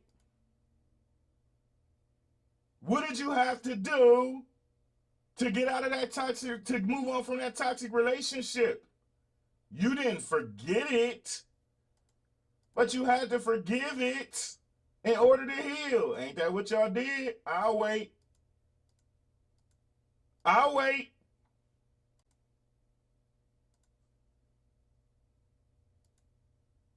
I agree with that too. But you know why we haven't had the time to heal? Because we still blaming that. We still acting like the shit that happened in the 1800s is today. Now, does it happen? Yes. I ain't ignorant. Come on now. I see the shit happen. I see the shit happen. All the time. I see it happen. Shit happens to me. The reason why we haven't had the time to heal is because we won't allow ourselves time to heal. And every single time some fucked up shit happens, it opens up the wound again. It opens up the wound. So I get it. Again, I'm not ignorant to the fact. Because see, when you a black man and you talk the shit that I talk, it's always some black folks, oh, he is sellout, oh, he is, or he that. Just because I don't agree 100% with you. That's what we do. That's what we do. Every single time that we haven't given ourselves time to heal. They haven't either. But we haven't, if we would stop letting the shit fester in us. See, that's what us people, that's what we do in the black community. We let all the shit from the past fester in us, so we are ticking time bombs waiting to explode. So whenever racism comes up, we explode. And since we explode, we don't see nobody else's point of view. We don't look at it from no other lens but our own. And in the moment, we're heated, so we don't learn from anything. So the confusion stays on. It continues. It's a vicious cycle that none of us ever get over. Yeah, that's what they do. They right now, somebody in the street gonna say, "Here, Uncle Tom, it don't matter. You can't whoop me, and the bank love me." See, that's what they forget. When I'm talking this shit, they forget I'm from the hood. They forget that I get pulled over, that I don't have racist acts committed against me. The difference is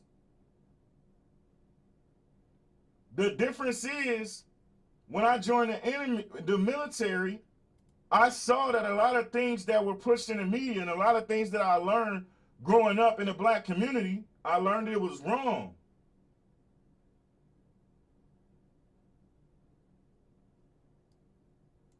I agree with that wholeheartedly. According to Dr.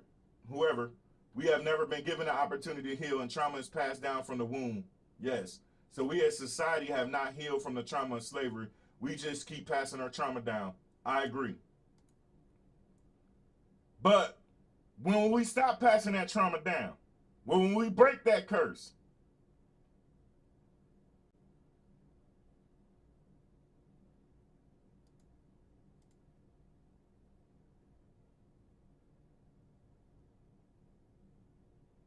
hey, so Kobe, I'm glad you said that. I don't have to forgive you to move on. Listen, you don't forgive the person. See, when I did a show on forgiveness, some of y'all weren't there. You don't forgive the person. You forgive the act. You don't have to forgive that person to move on.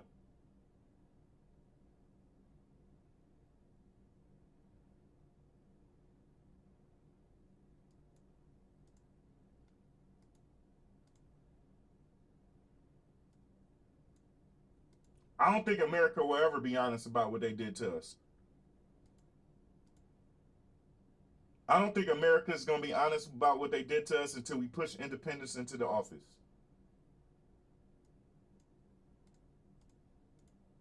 They're never going to be honest about what they did to us. And unless we push independence into the office, America ain't going to never recognize what they did to us. You know what I'm saying? But we, as black folks, need to understand, and you're entitled to believe whatever you believe, right? That's right. If they would acknowledge it, I think that's when we would start to heal. That's when we would start to heal. But some of us want to be leaders. And if you are a leader, you can't keep pushing the same hate that they are. They pushing hate. We pushing hate. So where's the positivity in there? Huh? Where's the positivity in there? They racist. See what I'm saying?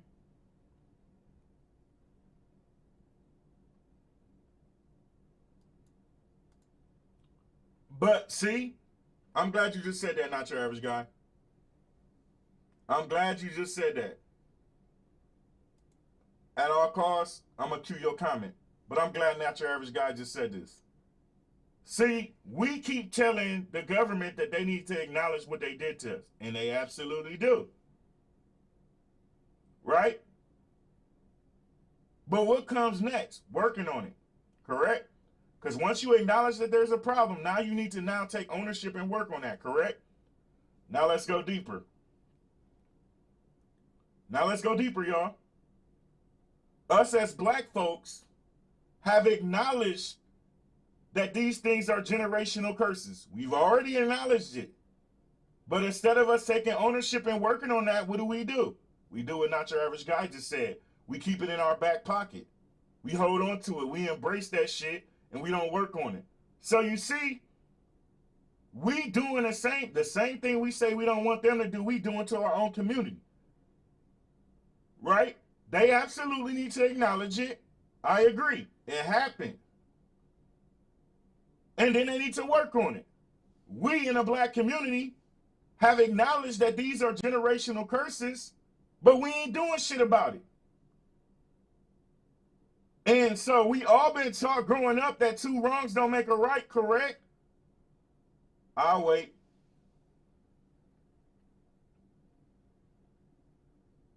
I'll wait. Tony Dominique just said, say something and do something. It goes together. It goes together for both sides. But you see how that worked? See how that worked? I can sit here and admit, it's not like I ain't a black man. It ain't like I ain't grew up in the streets. It ain't like I ain't grew up in the streets. I've been beat by cops, beat me up, took my dope, labeled gang member, all that shit. But as I grew older, I got wiser. As you grow older, you get wiser. But a lot of us in the black community grow older and get dumber. You can't acknowledge that something's a problem and then not work on it. America can't acknowledge something. They won't acknowledge that it's a problem and they won't work on it. And we do the same thing in our community. We acknowledge that generational curses is a problem, but then we don't work on shit. We sit here and we do the same thing within our community that they do. Now, not the racist part. Don't get it twisted, because you know some people ain't got common sense, so they're gonna look at that statement and say, "Well, you saying we racist just like them?" No, that's not what I'm saying. Shut your ass up and listen to what I'm saying. America will not admit or acknowledge what they did to us. They won't take ownership. None of that. The black community has acknowledged that we have generational curses, but we hold on to it and do nothing about it. Why?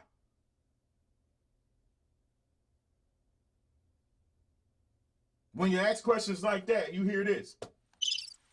MJ Money, what's good? I'll wait. Any of y'all out there watching, I'll wait. We have acknowledged that we got generational curses in our community, and we ain't did shit about it. Why? People watching on Facebook. I see people watching on YouTube. Over 30 people watching on Twitch. None of y'all got an answer to that question? Nobody has an answer to that question. See, when you go deeper and start peeling back layers, you shut their ass up. When you go deeper and start peeling back layers, you shut their ass up.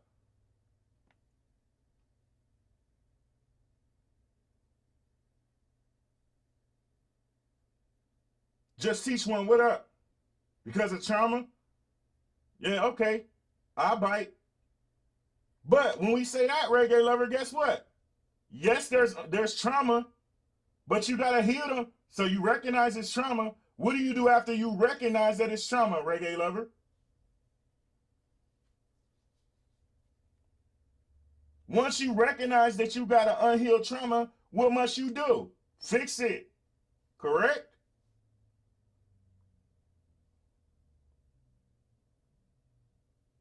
The same thing with the generational curses. We acknowledge that. Now, this is not, some of y'all are ignorant as hell. I'm not comparing what the government doing to what black community is doing. What I'm saying is, if we would work on these generational curses, we would come together. We would bond more. We would heal ourselves. And if we did that, now it's strength in numbers. Now we can stand up to them and get them to acknowledge. Ooh, shit.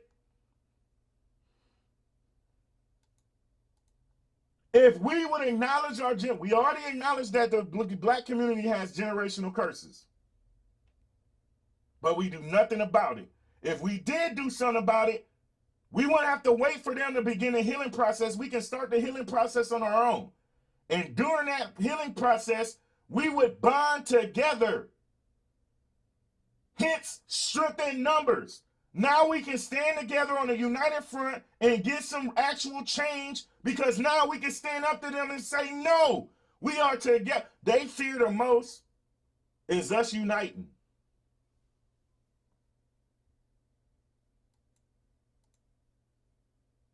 Yeah, money ain't gonna change. Money ain't gonna change what happened or heal us of the generational curse. A lot of black folks say that. Understand something. No, Adolf, you're right, Adolf. Listen to what I'm saying. We can't fix it on our own. But if we unite in the black community, guess what? Now we can join with other united communities who don't like, because this is what we don't understand. Other communities don't like the bullshit that the government and these 2%ers are doing. They don't like the shit either. If you didn't know that, go look at some of the protests and see who down there with you.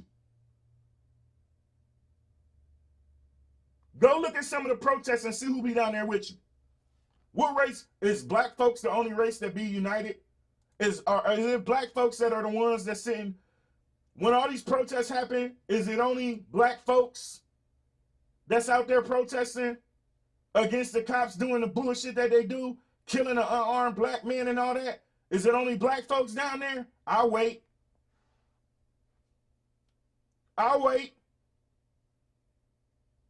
Is black folks the only race that's down there fighting for us during these protests?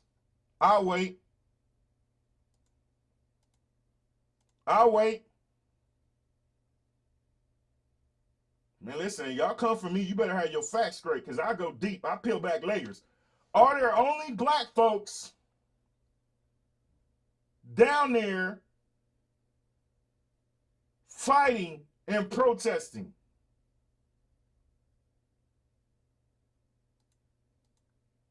I think so too.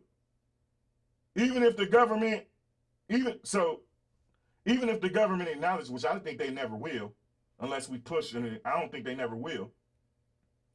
But even if they do,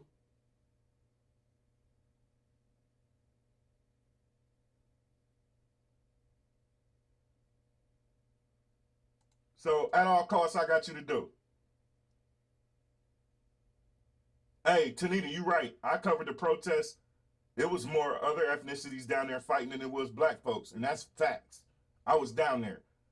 At all costs said going to say something that people aren't going to agree with.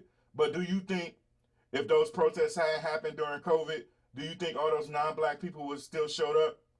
Seeing Trinity at the moment, yes. Because guess what? Newsflash, at all costs. Look at me. Look at me at all costs. I'm talking to you. At all costs. Other ethnicities stood and marched with Martin Luther King. Say stuff like that, you hear this.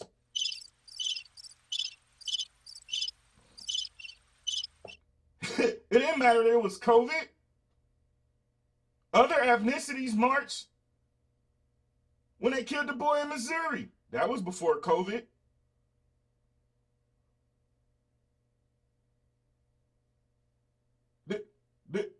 Yeah. Thanks for the bits, y'all. I appreciate y'all. The amount of people. Listen. Go to the Million Man March. It ain't just black folks. It's tons of other ethnicities. See? This is the kind of stuff that we be seeing, y'all. We be thinking that it's like, oh, it's trendy, so I'm going to go down there with them. No, that's not the case. They went down there because they wanted to go down there. And they've been marching with us. Other ethnicities have been marching with us since the beginning of time. Thank you. Perfectly said, Devlin. They would show up. You don't get pepper sprayed and rally like that because you're bored. Not most. See, this is the kind of stuff I be trying to tell my people.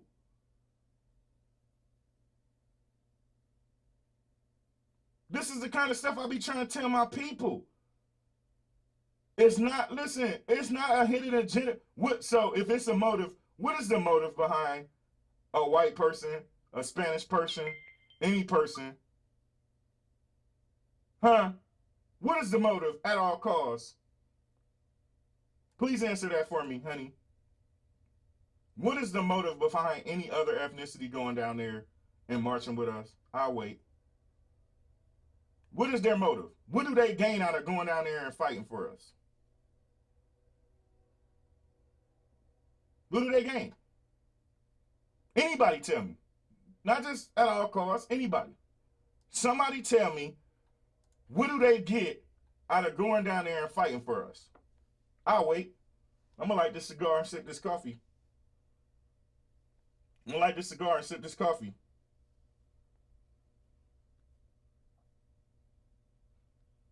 Somebody tell me, what do other ethnicities, not just white, what do any other ethnicity gain out of going down there and fighting for us? I'll wait. Most of the people were young. out of work and they didn't have anything else going on. See, no, that's no. You're not about to do that. No, I covered the entire George Floyd protest with cameras. With cameras. They didn't just go out there because they was bored and ain't have nothing going on. Who just wants to get maced and shit just because they bored? Kenny, SX Kenny, what's happening? I get you. I know you're not saying all people. I'm tracking. But please tell me that, thank you, Milo. They are minority as well. Even those white, guess what? Them white people that came out there, newsflash, I'm about to fuck a lot of y'all up. Y'all ready for this? Y'all ready for this? I'm about to mess a lot of y'all up. Those white folks that go out there and protest like they do with us, they are minorities as well. Uh-oh. Saga in the building.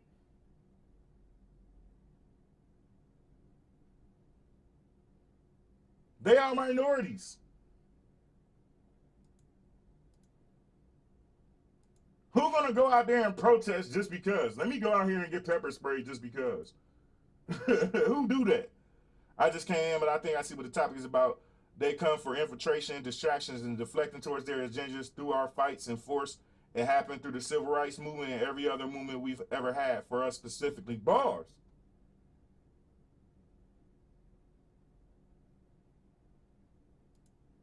"90% of my clients are rich folks, and they was all downtown in Columbus." What were their ethnicities, Sharita, if you don't mind me asking?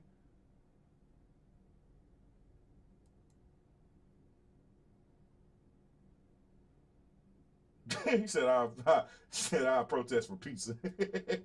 What were their ethnicities? Those rich clients of yours, what were their ethnicities that fought for us? Waist beads. Fighting for justice for one race is fighting for justice for all. Bars. See what she said? Rich white folks went down there protesting, and they was at work. This is why it's important to have, and understand something. This is not to attack anyone who doesn't believe. I'm just trying to get you to look at things from a different lens. That's all I'm doing. Understand? Now, I know some people going, "Joe, you motherfucker. I'm a black man who drive Cadillacs and shiny rims, loud music. I'm hood as hell. In the mornings, I wake up listening to hood-ass shit. I say the N-word just like everybody else. I'm hood. But just because I'm hood don't mean that I got to believe what everybody else believe. And that's what a lot of us do. Waiting for RV, what's up? Hey, man, tell Papa I said what's happening. Seriously, hey, lady, seriously. I'm hood as hell. Like, they'll say that kind of shit about me. Here's the thing, though, right? When I talk like this real shit, yeah, I'm country as hell. People don't know that. This is my professional voice. Y'all see Idris Elba?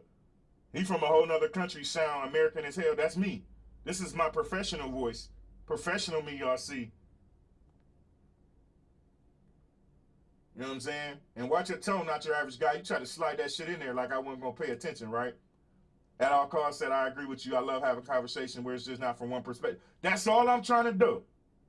That's all I'm trying to do at all costs. And so, you know, but again, a lot of people, because a lot of people are going to say, Josh, oh, no, at all costs. Stop it. Ain't no confusing. We having a healthy conversation, honey. Ain't none of that. I don't get mad. You know what I'm saying? None of that, right? We ain't doing none of that. No, I understand where you were coming from. I understand people ask questions. We're going to dive into it. Only reason I dove into it because I know that some people say what you just said and they really will kill you over that statement. You know what I'm saying? Look, we got to have healthy dialogues about this stuff, man, because what so many people in my communities think is that they think that it's all one way, it's all tunnel vision. And all I try to do is get them to see that it don't really be like that. I'm not saying that racism, because that's what they do. They are you, because their main point is that racism exists, and they'll argue that shit for 50 fucking hours. Even after I tell they dumbass that, yes, racism exists. Yes, racism is real. Yes, racism is embedded in the fucking laws.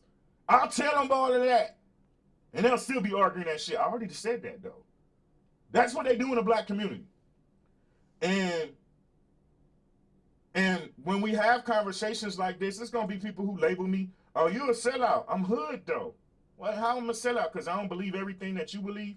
Black folks, literally, and I'm going to say this shit. Black folks, literally, in the black community, if you don't believe every single word of their opinion, mind you, not facts, not factual information, this be their opinion. What black folks do in the black community, if you don't believe every single word of their opinion, you're labeled a sellout. That's what happens in our community. We look at things in the black community through tunnel vision. That's what we do. And we got to get out of that. We got to learn to look at things in a broader perspective, from a different angle. You know what I'm saying? My chiefs in the military used to always say, Josh, listen to everybody on your team, because you're only strong as your weakest link. You got to gather information before you can form a proper plan. So I listened to everybody in the squad before I formed a plan of action. We don't do that in the black community. We listen to our opinion only, and that's Bible. Ooh, yeah, it's about respect. It's called intellectually masturbation. Some people just love talking and giving no solutions, nor plans or actions. I'm glad you just said that. I'm glad. So Sega just started some shit. Sega just started some shit. Sega just started some shit.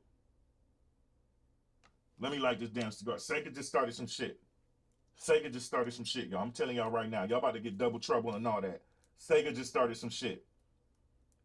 Sega just started some shit. Sega get on my damn nerves. He done started some shit. You like this motherfucking cigar. I got Sega just started some shit. Vampire Hunter, thanks for welcome to the Straight Up family. Thanks for the follow. Pull up a seat. Enjoy. We talk real shit every day. Sega, you just started some shit.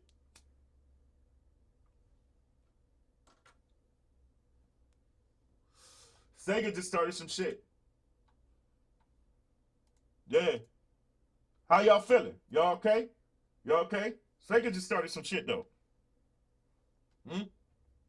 Everybody okay? Everybody still cool? We still all love each other? We one big, happy, dysfunctional ass family. We still cool? Everybody cool? Everybody calm? I'm about to get on your ass. I'm about to get on your ass. I'm about to get on your ass. I'm going to calmly smoke them out, take a couple of puffs of my cigar. I see y'all comments. I'm calmly taking a puff of my cigar, but understand, I looked at my watch. I got time today. I just looked at my watch. I got time today. Because Sega just started some shit. He said, we at the table, Pops. I'm the best complainer. I never complain without providing a possible solution. But so many people do. So many people do. Listen, listen, y'all bear with me. I'm going to take a couple of puffs of this cigar. I got time. Sega started some shit. I want to make sure I take it to this, and I've been on for 2 hours. I deserve a fucking smoke break. Damn y'all. Damn this video too. Damn this damn video. Let's go. I want to see that Straight Up podcast. Yeah. No, ain't no title change. We gonna keep it right here. We just gonna talk that shit. I'm gonna keep it right here. Sega, hey Sega, you started some shit, Sega. I got your other comment queued too. You started some shit, Sega. Y'all gonna get double trouble and all that. I'm just making sure I take a couple puffs of my cigar before I go on my rant, because I know if I don't, I'm gonna keep talking. People aren't ready. Hey, at all costs, that's the biggest problem. Everybody that are arguing to the death and doing what Sega say, they don't want change because they fear change. They fear change. We're going to talk solutions. We always talk solutions on this show. Tucker Carlson is a piece of shit. That man been pushing this. Hey, Tucker Carlson, I see y'all comments. But I left Sega shit up there for a reason. I got time. I got time. Hey, y'all go wait, goddammit. I've been off for 2 hours. I deserve a smoke break, damn it. I deserve a damn smoke break. I deserve a damn smoke break. I know I shouldn't be smoking, but damn it, they taste good. I got time. I got time.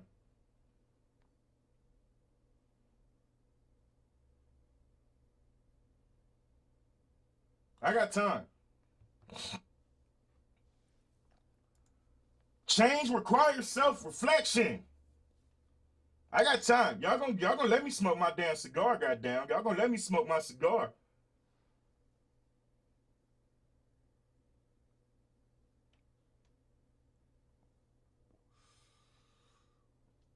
Y'all gonna let me smoke my cigar.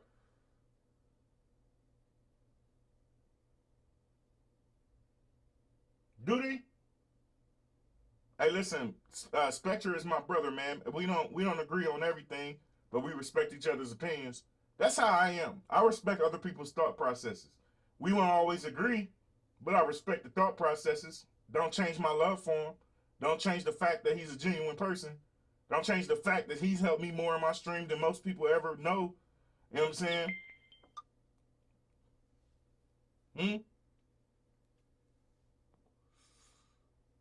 All right. I done had enough of that cigar. Double trouble, baby. Double damn trouble. Double damn trouble. Double damn trouble. I got fucking time now. Sega done started some shit. Is the hat tip straight? Is the bit... Damn all that. Y'all know I'm pretty when I spit these bars. He said it's called intellectually masturbation. Some people just love talking and giving no solutions, nor plans and or actions. Then he said, people will go back and forth all day, night, year, and eras and won't do a damn thing. Y'all be sitting there, got lips on your ass, talking shit. You be bobbling back, running your damn man pleasers. You never change. You never offer a solution. The argument that you presenting ain't even factual information. It's just, the argument that with the things that y'all be arguing about don't even be factual information. It be an opinion, and you be trying to convince other people that your opinion is right. You be forming rebuttals in your head before the other person. It ain't even a conversation. It's a one-way street. Y'all don't know how to talk to gain an understanding. Y'all literally want to argue to prove a point. Y'all are ignorant asses. Y'all stupid asses. Oh, stupid. Oh, clown ass. Oh, dog ass. Y'all literally will sit there, argue for ages. Ages. Offer no solution. That's right. Their arguments be merely opinions and perspective. It be non-factual. It be fabricated. Why do you think so many people lose debates with me? Because most people argue opinion. I argue facts. I hit your ass with factual information. And I'll be ready for the smoke. Because 95% of people who argue and debate, most of them don't argue facts. That's right, that one-way street is called Ignorant Boulevard. Most people never argue facts. Religion too, you right. Religion, I did a whole show on toxic religion. And religion has allowed people to believe things without proof of evidence. That's what we do in this world. We believe shit. We believe opinions and perspectives. Half of us, even when we post on social media, we be posting fake-ass links. We don't listen to gain an understanding. We don't talk to gain an understanding. We talk to prove our point. And most times that point be wrong. That's why we never get anywhere. That's why there's never a solution. That's why we always fighting against each other. Double-edged sword of social media. Bars. Especially on social media. Especially on shows like this. Yeah. Yeah. Y'all will literally say one thing. It's your opinion. People don't understand. Like a lot of these women out here and men out here, I be trying to get them to come on this show. Because some of the stuff that they be posting and arguing about and debating about be absolutely ludicrous. And I be like, yo, you more than welcome to come on the show. First thing they say, you don't want this smoke? Oh, yes, I do. Because you don't get to come with me with opinions. And unlike you, I'm going to listen to you.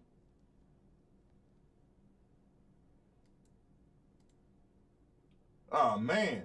Miss Lady K, thanks for the bits. 1,000 bits. I appreciate you so much. I miss her. I love her whole life. That's my dog. People will contradict themselves in an argument within 5 minutes. I disagree. I disagree, Sega. People will contradict themselves within 10 seconds of a conversation. I be wanting all the smoke. Especially from them women bashers. Especially from them men bashers. I be wanting all the smoke. And I'm well versed. I'll talk about anything. I be wanting all the smoke. And unlike you, you're going to end up looking stupid. Because I'm going to sit back, smoke my cigar. Today I'm drinking spiked coffee. That's right. I got a little bit of something in my coffee this morning. I needed to take the edge off today. Because I knew I was about to piss some people off. And I don't care if I piss some people off. Because somebody got to tell the truth. And it might as well be Josh. XX Kenny said, people will rather perpetrate the problem than admit there is a problem because it hurts their feelings. White guilt is a perfect example. Ooh, wait. Can't make this stuff up, people. The biggest problem in the world is communication. We never talk to gain an understanding. We talk to prove a point. And majority of the times, that point be invalid. We have been arguing this shit perpetuate. Thank you. Thank you, Santa is coming. Thank you. Thank you. When I get excited, I be fucking up words. Thank you. I appreciate you. Don't be trying to think you bossing somebody, though. Hey, Santa is coming. Everybody was kung fu fighting. Like kung fu is excellent. Ow. Ow, it hurts. Finish him. Hey, Santa's coming. You're not to bust me. Gotta have some fun, too, y'all. Gotta have some fun. I'm still looking for the white rage. Ain't that a weed strain? Y'all out of control. Y'all out of control. But listen, seriously. We've been arguing this shit forever. Now, let's start talking some solutions. Where you at all costs? Let's start talking some solutions. I think one of the solutions is for us to start working on ourselves and working on our community first. I do. Because we've already admitted that generational curses is a problem. Hey, oh, wait, so, hey, XX Kenny, you would have loved the show I did on communication. Because I always say, people are always yelling, communication is key. But they always forget that comprehension is key as well. Communication is key, so you're going to listen to what the fuck I communicate, and I ain't listening to shit you got to say. That is how a majority of the world communicates. Ooh, wait. Ooh, wait. That is how a majority of the that is how a majority of the world communicates. You're going to listen to whatever the hell I say, and I ain't comprehending nothing. Comprehension is key. Comprehension is key. I choose to live in the here and now. What happened back then is done and over with. Ain't got time to fret over the... Now, hold on, not your average guy. You can't say that. I'm going to tell you why you can't say that. I agree in some aspects of it, but let me tell you why you can't say that, not your average guy. Because that is a lot of our truth. So you can't just say, get over it. You know what I'm saying? You can't say it's done and over with. The same way, to put it like this. The same way if you got a mental issue, you don't want nobody telling you how to grieve. Everybody don't grieve the same. Everybody don't heal the same. Everybody don't get over stuff the same. So you can't say it's done and over with, and that's just it. You can't do that, okay? Can't do that. All right?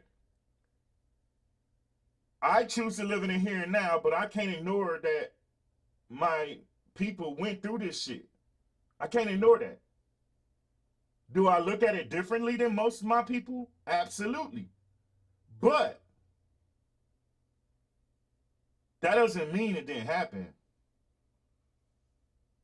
Okay, track, got you. Humanity, I got you, not your average guy, I feel you. Humanity has already begun to open its eyes. Things will become scary, but humanity will transcend. It's inevitable. Yeah. Just teach one. I appreciate you. I try to be.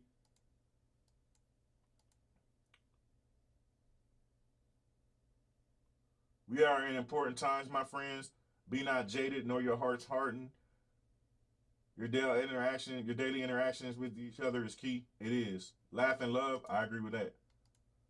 I agree. Now I get you. Now I'm tracking. Not your average guy. I'm tracking. I know where you're coming from. I just wanted to make sure I point that out because some people will take it like that. You get what I'm saying? And I don't want anybody to take it like that because, we clarified. That's it. That's all. I wholeheartedly see where you're coming from. You're different in that area, right? But everybody ain't different in all that area. And I don't want nobody to think that that's what you were trying to communicate.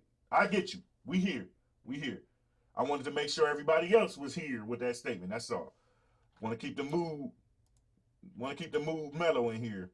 Vampire Hunter, have a wonderful, blessed day. Be flossum. Be flossum. Yeah. Solutions.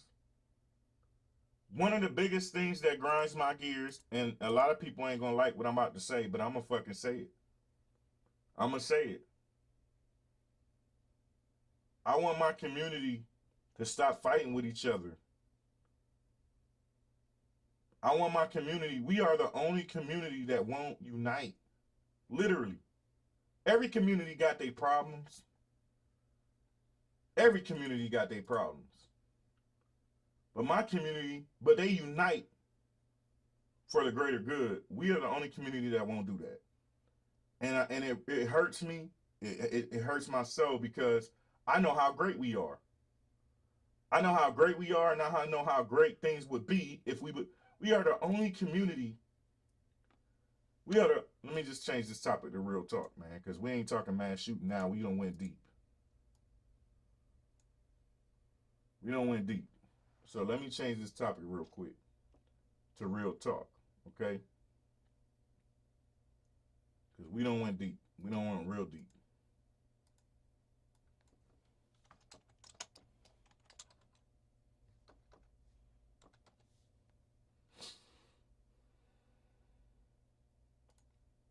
I agree with that too. Let's talk about that. XX Skinny. Let's talk about that. Because I agree with that too. I agree with that too. I absolutely agree with that. But hold on, let me change this topic. And let's get into that. We're going to get into that. Okay? We're going to get into that.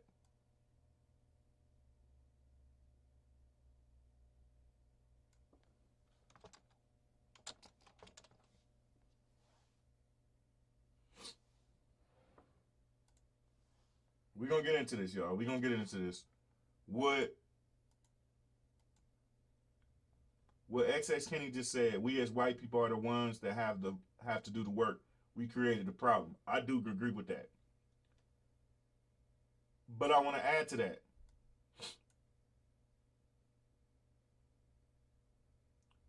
I want to make sure I word it the right. Fuck it, I'm going to say it.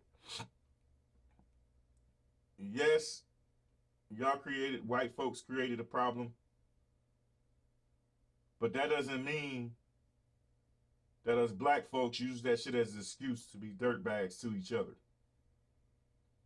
I said it. I said it. I don't care.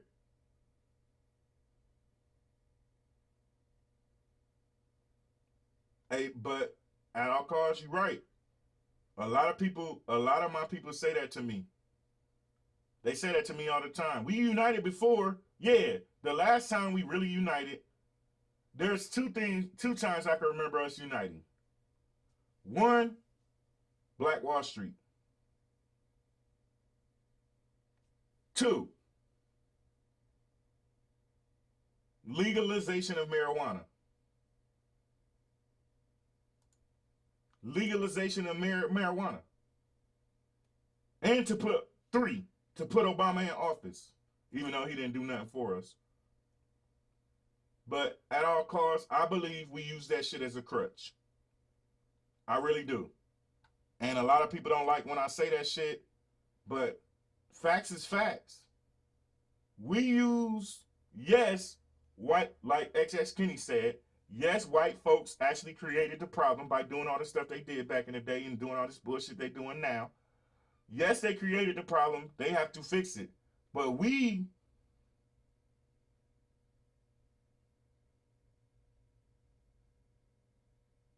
can't use what happened to us as a crutch to be shitbags.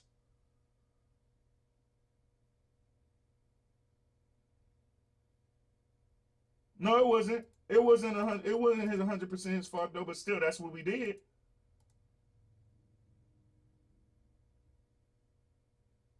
But yes, we use slavery. I'm gonna say it. They don't want to hear it, and some of them might label me. I don't give a fuck. Label me all you want. Can't whoop me. Yeah, see the hood coming out? You see the hood coming out? I know. See? They'll look at me and think, oh, yeah, Uncle Tom. No, I'm trying to educate your stupid ass. Trying to educate your ass. We got to stop using slavery as justification for being shitbags. Because I am so sick of my people using and abusing each other. But then turning around and telling the world to respect us. I don't think they'll ever respect us if we keep doing what we do. As a whole, not your average guy, as a whole. As a whole. As a whole, white folks created the slavery. That's what we talking about. That's what XX Kenny is talking about. When she said, put it back up there. When XX Kenny made this statement, she's speaking as a whole. Back in the day, yes, white folks are the ones that created the problem. That's what she means. She's not saying that all of you are, or all of you created the problem, but the color of the people who started slavery were white. That's what she's saying. Okay, we know that we already done discussed that everybody who's white is not this way. There's plenty of white people in here right now who are not this way. There's plenty of black folks in here right now who ain't that way. And when I say ain't that way, I'm talking about using slavery as a crutch to be shitbags. There's a lot of black people who don't do that. But it's not enough. It's not enough of us who aren't doing that. I want to see my people grow. One of my goals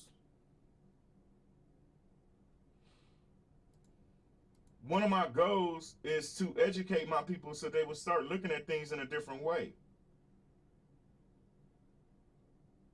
Them generational curses, people, we acknowledge that they exist.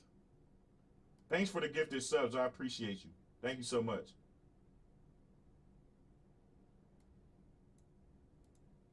Yeah, listen, if you don't like commercials, subscribe, y'all. The commercials do suck. Because you be in the middle of the show like, damn, a commercial? Yes. Kobe, you right. You right, Kobe. There are manifestos and manuals on how to divide us, and has been instrumental still in social media, social engineering, hence colorism, which is joked about and taken very seriously in the community. But was used initially to divide, and it still works. Yeah. Nah, don't be sorry. Talk your shit, XX Kenny. This is a judgment-free place. As you see, I'm making sure nobody gets in their feelings or...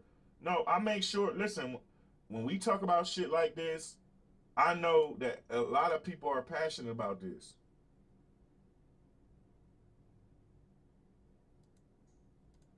Well, no. In America, no. No, you're not about to do that, not your average guy. No. Yes, Africans enslaved each other. They did. But Africans didn't start slavery in America, sir. That didn't happen. Africans did not start slavery in America, my guy. There are people who will literally argue down. Well, y'all did it to each other. Does that give you the right to start a whole nother chapter in America?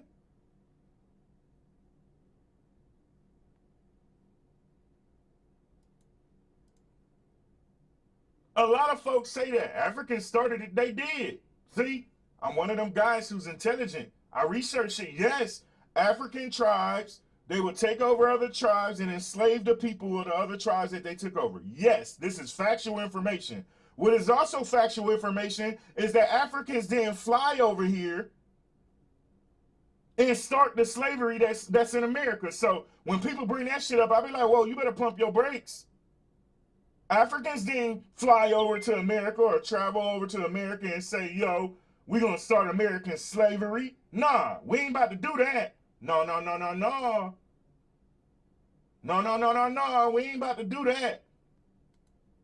No. And Sega just said it. The brutal aspects of slavery damn sure didn't come from the Africans. They wasn't beating and enslaving and whipping and making whole manuals and Willie Lynch lettering it up, and they didn't do that. They didn't do that, no.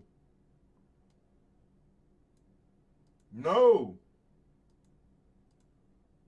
Americans started slavery in America. Nobody else. I hate that people even bring that shit up. When people bring that shit up, it grinds my gears, because don't get it twisted. Don't get it twisted. Africans didn't come over to America, went over there, try to take over their shit. Huh? Americans went over there, taking over their shit, took them in. They were so, oh my God, I ain't seen this type of athleticism anywhere. Oh my God, the physical specimen. Let's take them to America and sell them. My other white brothers and sisters can get profit. They can use these people. That did not happen. Africans did not come over to America and start slavery. Don't even bring that up. Nah, we ain't doing that. We're not doing that. That's what we not going to do. We not going to blank say, I hate that. No. Won't be none of that. Africans, absolutely, just factual information. If you look it up, African tribes, when they went to war with other tribes, after they took them over, they took their land and they used the other people as slaves. They didn't beat on them, huh? They didn't chain them. They didn't form the making of a slave. No Willie Lynch letters, none of that. All that shit started in America by white Americans.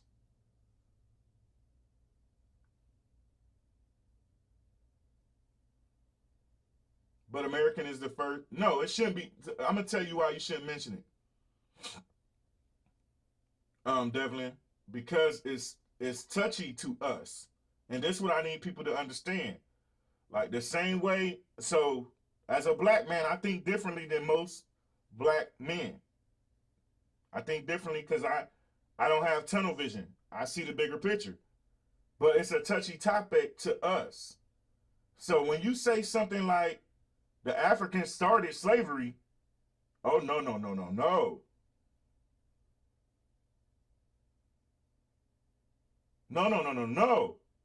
And I need other ethnicities to know, thank you. Those was prisoners of war. Great way to put it, Kobe. Great way. Those were prisoners of war.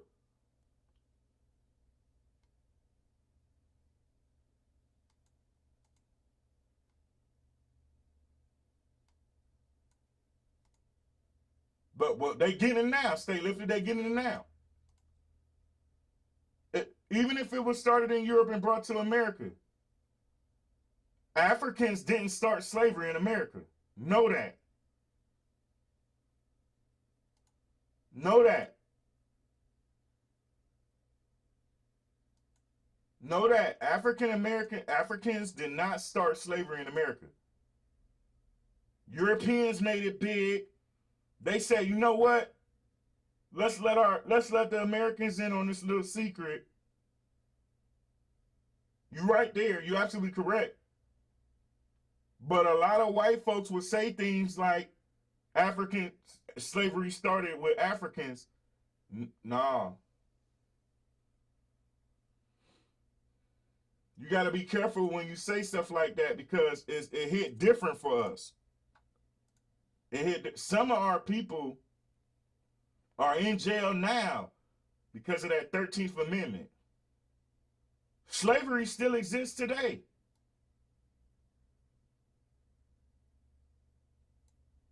Slavery still exists today in the form of prisons and these corporate companies.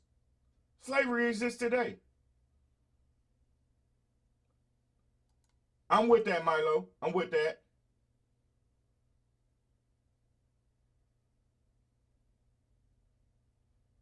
Slavery still exists today. Slavery ain't over.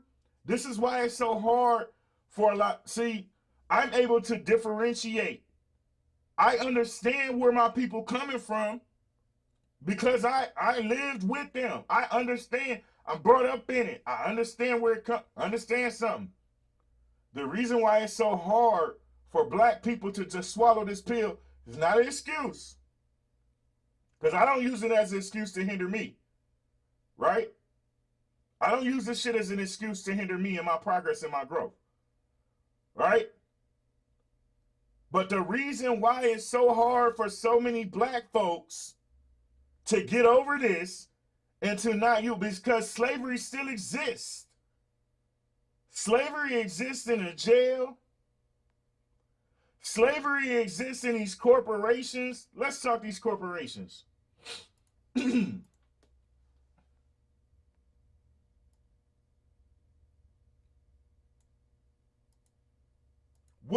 Let's talk about these corporations. I see y'all comments. I see y'all confidence. I'm going to get to them. Let's start with these corporations. America tells you what? You're going to go work for these corporations. You're going to work for 25, 30 years. Slavery. They tell you you get paid time off, but you got to ask them, can you take that paid time off? They can say no.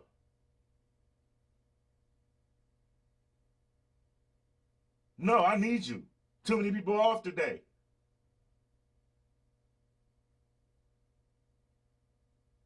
Corporate America is the biggest form of corporate America in the jail system is the biggest, is modern day slavery. Say, we're going to slave you for 30 years. Then we're going to give you your reward. Okay, most of us don't make it to that reward. Most of us die slaving. And guess what they doing? Raising the prices of everything, keeping the minimum wage low. Ooh, wait. Ooh, wait. Yeah, I'm going there today.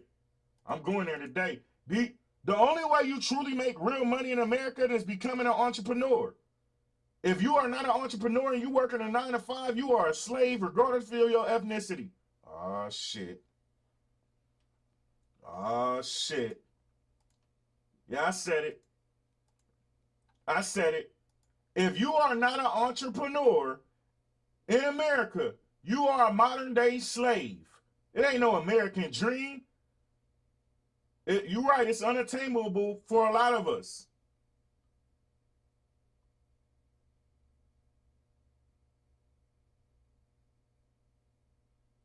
Huh? You a slave.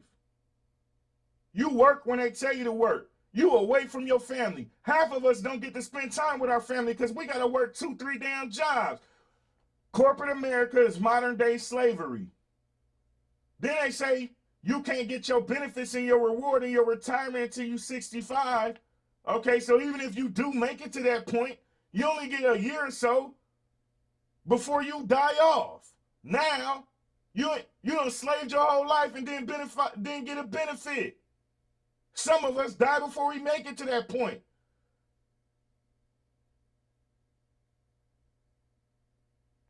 I got time today. I got time today.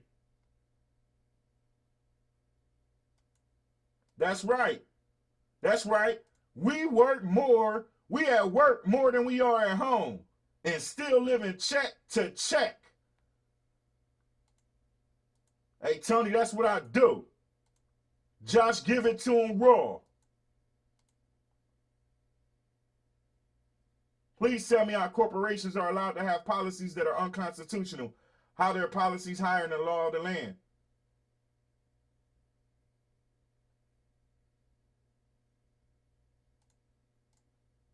At all costs, said the head of our department compared our team structure to the structure of a prison in our meeting yesterday. Yeah. I'm telling you. The reason why, see, so for some of you out there who are white, don't understand why we so passionate about this shit, I'm telling you right now. Because everything damn near in America is slavery. Tell me it ain't. Tell me it ain't. You work for these corporations, you a slave. We gonna keep, inflation gonna keep rising. Minimum wage gonna stay the same. You gonna have to work two, three jobs. You ain't gonna get to raise your family. Your family hardly get to see you because you at work. You at work more than you with your family.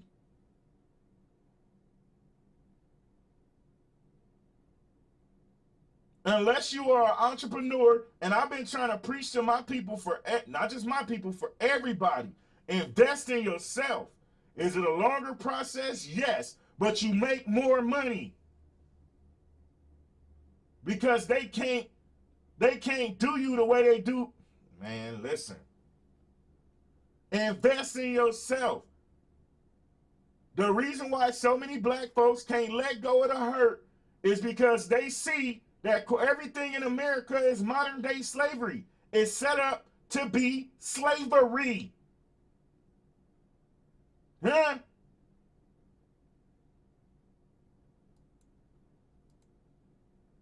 You gonna work when I tell you to work. No, you can't go on vacation. No, you can't retire till you old as hell and can barely walk. Yeah. You're right. That's why the healing is slow to even begin. See now, you see how it goes. You see, this is why a lot of people ran out of here when I was talking one side. They never understand that I'm an equal opportunity basher. I'm gonna examine all aspects of a conversation. This is the part they don't listen to because they label me as soon as I start talking with they dumb ass. The reason why we can't get over slavery, the reason why, now, it's still not an excuse to be a shitbag person because a lot of y'all still use it as a crutch. But let's be real. Everything in America is just set up like slavery. Now let's start talking about the prisons. Yeah. Now let's start talking about the prisons. I've had just weekends with my hubby for the last 20 years. See? See? But guess what, Corey Weaver? Let me tell you something. Tell your husband to buy his own truck. Tell him to get his own. Tell him to get his license, get his own authority. I know all about that area. I can help him do it. Tell him to get his own authority. Then guess what? He can work when he want to work. See, we depend on the government way too much. We give them the power. That's right. I hate capitalism. Capitalism, white supremacy, and religion are the core roots of our problems today. Bars. Now let's start talking about the prison system. The prison, see, you see how that go? So all of y'all black folks that ran up out of here and labeled me as an Uncle Tom, stupid. One, I don't care. Two, you can't whoop me. I'm a black man. You don't think I know what's going on and why we ain't healing? You think I don't know that racism exists, stupid? This is why I get on my people so much, because we ignorant. We want to label people instead of listening to them. You would have fucking learned something if you would have sat here. No, it don't. They don't cost too much to maintain your own truck. Trust me, I just helped somebody start their whole trucking business. I can tell you all the tools and the secrets. Trust me. Now let's talk about the prison system. The reason why so many black folks can't heal or get over slavery is because it still goes on today. We just talked about the prisons, the corporations. That's modern day slavery. You working 9 to 5, that is modern day slavery. They basically own you. They tell you got paid time off, but you gotta ask them for that paid time off, and they can tell you no, you can't take off because I got such and such off on that day. I need you. They make you work. You at work more than you are at home. You don't get to parent properly because you out here slaving for these corporations. Unless you invest in yourself, you are a slave. Now let's talk about the prison systems. The prison systems is slavery. Do y'all know what they pay you when you in prison? Prisons, you know how many companies use prison inmates? They are paying the inmates pennies on the dollars. They paying these dudes like $5 a day to go out here, clean up the city. Go out here, clean up buildings. Go out here. Ooh, wee.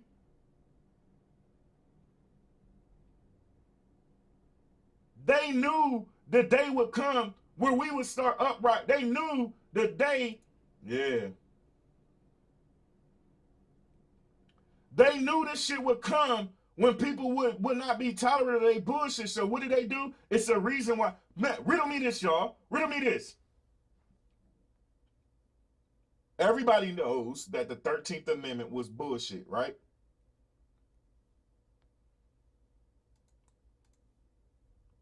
Hey, Evan Jagger TTV. Hey, Evan, I'm going to just call you Evan. I'm going to keep your comment up here because I'm about to go there in a second. Evan. Evan, I'm about to go there in a second. I'm glad you said that. And please, welcome to Straight Up Family. Thanks for coming in and hollering at us. We talk real shit every day. And we eat this equal opportunity bachelor, baby. I give it to everybody. Hey, ain't nobody safe.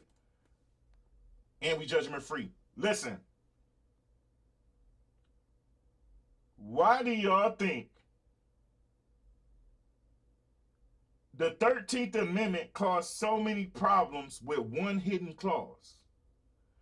They knew this shit was coming. They knew this day would come. So what did they do? In the 13th Amendment, except 3 words. Except as punishment. They leave that there. Why? That's their way of controlling the population. That's their way of continuing the cycle of slavery. Josh can go jaywalk and get 20 years in prison. And what happens when I jaywalk and get 20 years in prison? They gave a lady 10 years. They gave a black lady 10 years. Recently gave her 10 years. for using one of her relatives' address so that her child can get better schooling. While she's in prison for them 10 years, what are they going to do? She is their slave. I told y'all I just look like this. I'll be spitting bars. They knew this shit was coming. But see, a lot of white folks don't understand that this is the reason why so many black folks can't get over slavery. Because they don't pay attention that this shit is still going on. So they might not be whipping us and beating us, but they still slaving us. They gave a lady 10 years, a black woman 10 years for using her people's address so that her child can get a better education. And during that 10 years, they're going to pay her $2, $3, $4 a day to slave for them while they make millions. Huh? Y'all don't understand that. So y'all got to understand why so many black folks are still up in arms. But I want my black folks to understand that you don't get to use that as a crutch to be a shitty-ass individual either. Huh? Because you can change your thought process. You can change your mindset. You can be a leader in your community. You can show people that there's another way. You can teach the community how to achieve generational wealth. You can teach them how to become entrepreneurs. You can teach them to be greater. But what y'all do is hold on to the racism and use the racism as an excuse to be a piece of shit ass person.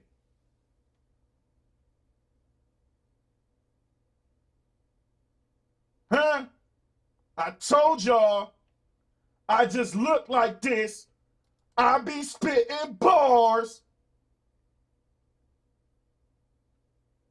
White folks, understand that slavery still exists today. It is very live and well. It's been going on since the 13th Amendment. Black folks, understand that you don't get to use that shit as a crutch to be a shitbag ass individual. I'm an equal op. That's right. I'm an equal op. Double trouble, baby. Double trouble, baby. Is the hat tip straight? Is the fuck all that? Y'all know I'm pretty when I speak this shit.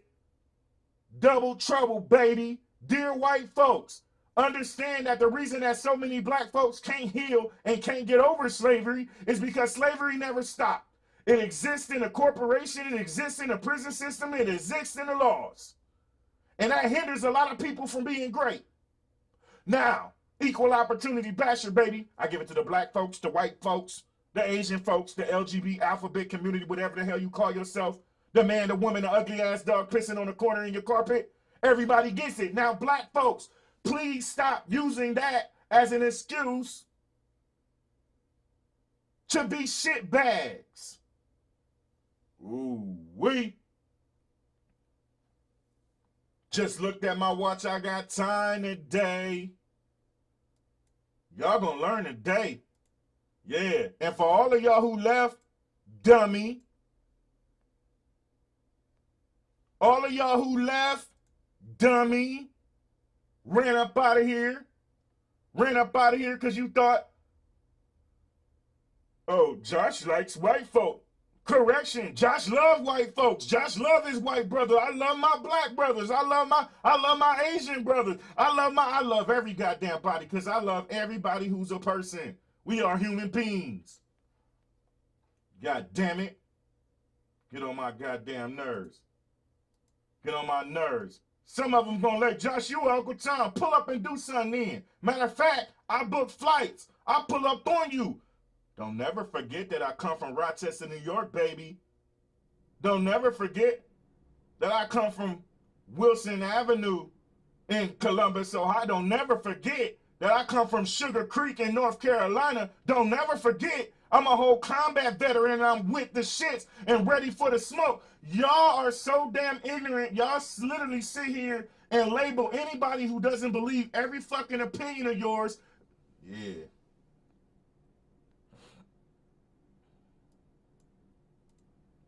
She said, if it still exists, then you know we can only go so far as that. Bullshit. Bullshit, Butterfly Dreamer. I got you to do. I got you to do. I got you to do. I'm going to read your comment, but I got you to do. If it still exists, then you know we can only go so far as they allow us. Generational wealth only goes one way in certain places, especially in the United States. The United States didn't tell you to come back to Africa, where they were giving land and a free house to all of us in the USA, and blah blah blah, whatever. That first statement, you can only go so far if you allow that shit. Because I'm telling you right now, the bank love me. The bank love me. If you was here earlier, you would have heard me say, if you stay in corporate America, yes, you can only go as far as they allow you to. But if you can become an entrepreneur, you can go as far as you want to. And it's been proven millions of times. Jay-Z, what did he do? He became an entrepreneur. Dick Gregory, what did he do? He became an entrepreneur. It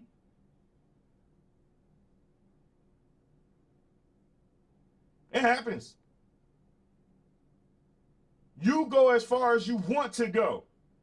Now, here's the difference. Here's the difference. If you decide, yeah, in Charlotte. I'm from Sugar Creek in Charlotte. Hell yeah. Tryon. North Tryon Ave, baby. Yup, Sugar Creek. Some of that. So for all of y'all who think I ain't hood, come get some of this shit. I'm with it. Anywho, the hood coming out of me, right? Let me tell y'all something. I spent majority of my life, 15 years in Carolina. Became an adult, became a man in Carolina. I started in Rochester, New York, went to Columbus, Ohio for a few years, and then the rest of my life was in Carolina until I decided to go back to Ohio to be with y'all know the story. But yes, Sugar Creek in Charlotte. So check this out, y'all. If you just, here's what people don't understand. Butterfly, where you at? I'm talking to you. Look at me, Butterfly Dreamer. If you decide that you wish to work for these corporations your whole life and only go as far as they allow you, that is your right. But that's also was your choice. That was also your choice. Because these days, you ain't even got to go to college. We ain't going to talk about college because college is a ripoff in itself. College is designed to keep you in debt. College is and college is, guess what? You go to college for all them years, and then me and you go into, and I got experience because I've been working in the field. You go to college all them years, and me and you walk in a place, they're gonna look at what I produce and look at my damn experience, and they're gonna hire me, even though you got the degree and I don't. College is an absolute ripoff. I got you, Kobe, right now. If you decide to work for these corporations your entire life, that is your option. That is your choice. And then you absolutely can only go as far as they allow you to go. However, that is also your choice. Because I'm eating good over here, and I don't work for nobody. Yeah, talk to him. Yes, them degrees are losing value. I'm going to talk about the college. I want to make sure I talk about, Kobe just said so. I want to make sure I talk about, hey, Stay, let me cue that. Stay Lifted get on my damn nerves. Stay Lifted try to boss me one day. I'm gonna cuss her ass out eventually, but she get on my damn nerves. I got your comment queued though, Stay Lifted. Let me tell you, on the prison topic, a top of the top record executive who also was a partner in a private prison was heard to say, "Let's continue to promote violent rap because it helps fill up the jails in my pockets. Private prisons are the new plantations." I did a whole show on this.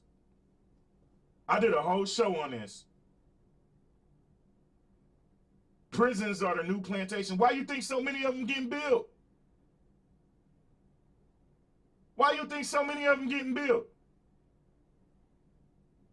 Tell me I love you though. Whatever.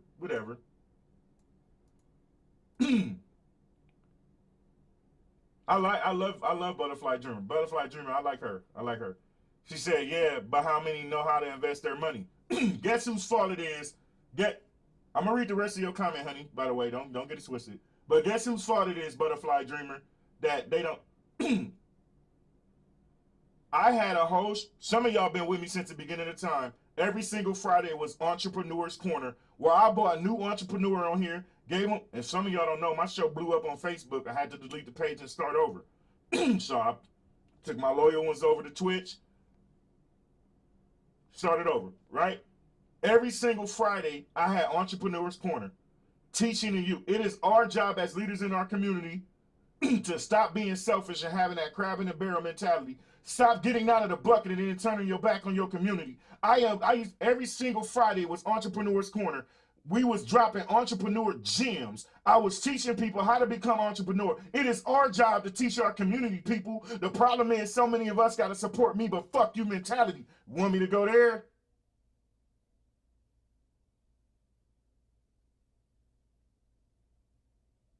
Want me to go there? It is our job as leaders in our community to teach our people, invest. That's why I get so mad at all these fake ass, Koofy Cake, Kotex, wannabe ass, Twitch celebrity ass, stupid ass, stupid ass, clown ass, dog ass. I get so mad at these old fake ass people with these platforms don't teach nobody nothing. That's what we do. We act like the information can't be taught to other people. Y'all don't heard, some of y'all been with, not your average guy, been with me a long time. Black Queen been with me a long time. Kiefer, Sharita, so many of y'all been with me in a long time. And how many times have y'all heard me, watch me, try to help another entrepreneur? Try to teach and push and motivate people to become entrepreneurs. Every single Friday at Entrepreneur's Corner. You don't believe me? I get it. Some of y'all don't believe me. Some of y'all don't believe me because y'all think I'm just talking. Some of y'all don't believe me. That's cool. Proof is in the pudding, though, ain't it? Every damn Friday, I had an Entrepreneur's Corner. That's right. I'm black owned and operated, baby. I'm black owned and operated, baby. I built this shit from the ground up. And I'm going to rise this motherfucker until we make a fucking difference together in a straight up family. Excuse the cuss words. But let me tell y'all something. See, what y'all do when somebody try to help you is you take advantage of them. That's what y'all do in the black community. I got time today. Y'all I literally was giving them free exposure. And on Facebook, I can pull it up for you. I was averaging between 0 and 200 shares every single show on Facebook before I brought this platform to Twitch. And I'm telling you, black entrepreneurs stopped showing up. They wouldn't come on time. I was giving it to them free. It is our job to teach reach one. It is our job to teach our community how to invest their money. It is our job to teach our community financial literacy. It is our job to help each other. It is our job to grow. Why is every single corner in a black community owned by somebody else?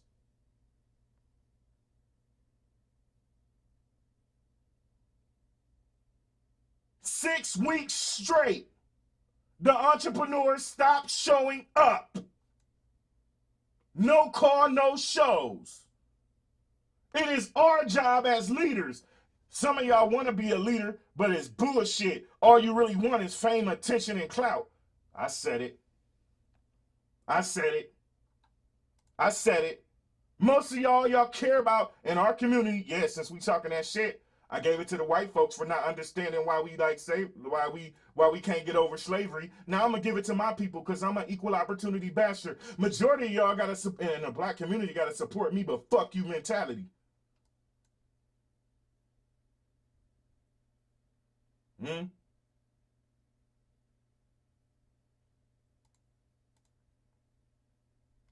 I told you I love you, Butterfly. Hey, listen, don't y'all confuse me talking my shit that I don't love y'all. I love y'all. Regardless of y'all, of any of us, our opinions, I love y'all. I love the straight up family. How, young ladies, I'm glad she just said that. I read your comment. Butterfly, this is for you. Double trouble, baby. I like Butterfly. I like that little pretty emoji too. But stay lifted. You get on my damn nerves, your little stinking ass. I love you though. We just playing, y'all. Some of y'all be like, oh, you said stinking ass. I call women stinking ass dudes, dog. I'm hood. Yeah, y'all know this. I'm an intelligent hood dude. Butterfly. Butterfly. I'm going to read that comment and then I'm going to go the fuck off. Butterfly just started some shit.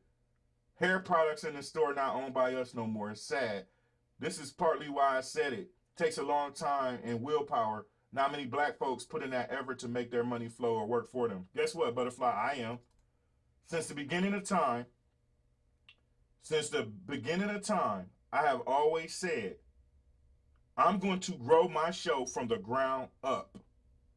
I'm going to build my platform to where it's TV ready, to where can't nobody replicate it without me. And I said I'm not taking no contract from nobody. Twitch, Facebook, YouTube, that ain't my end goal.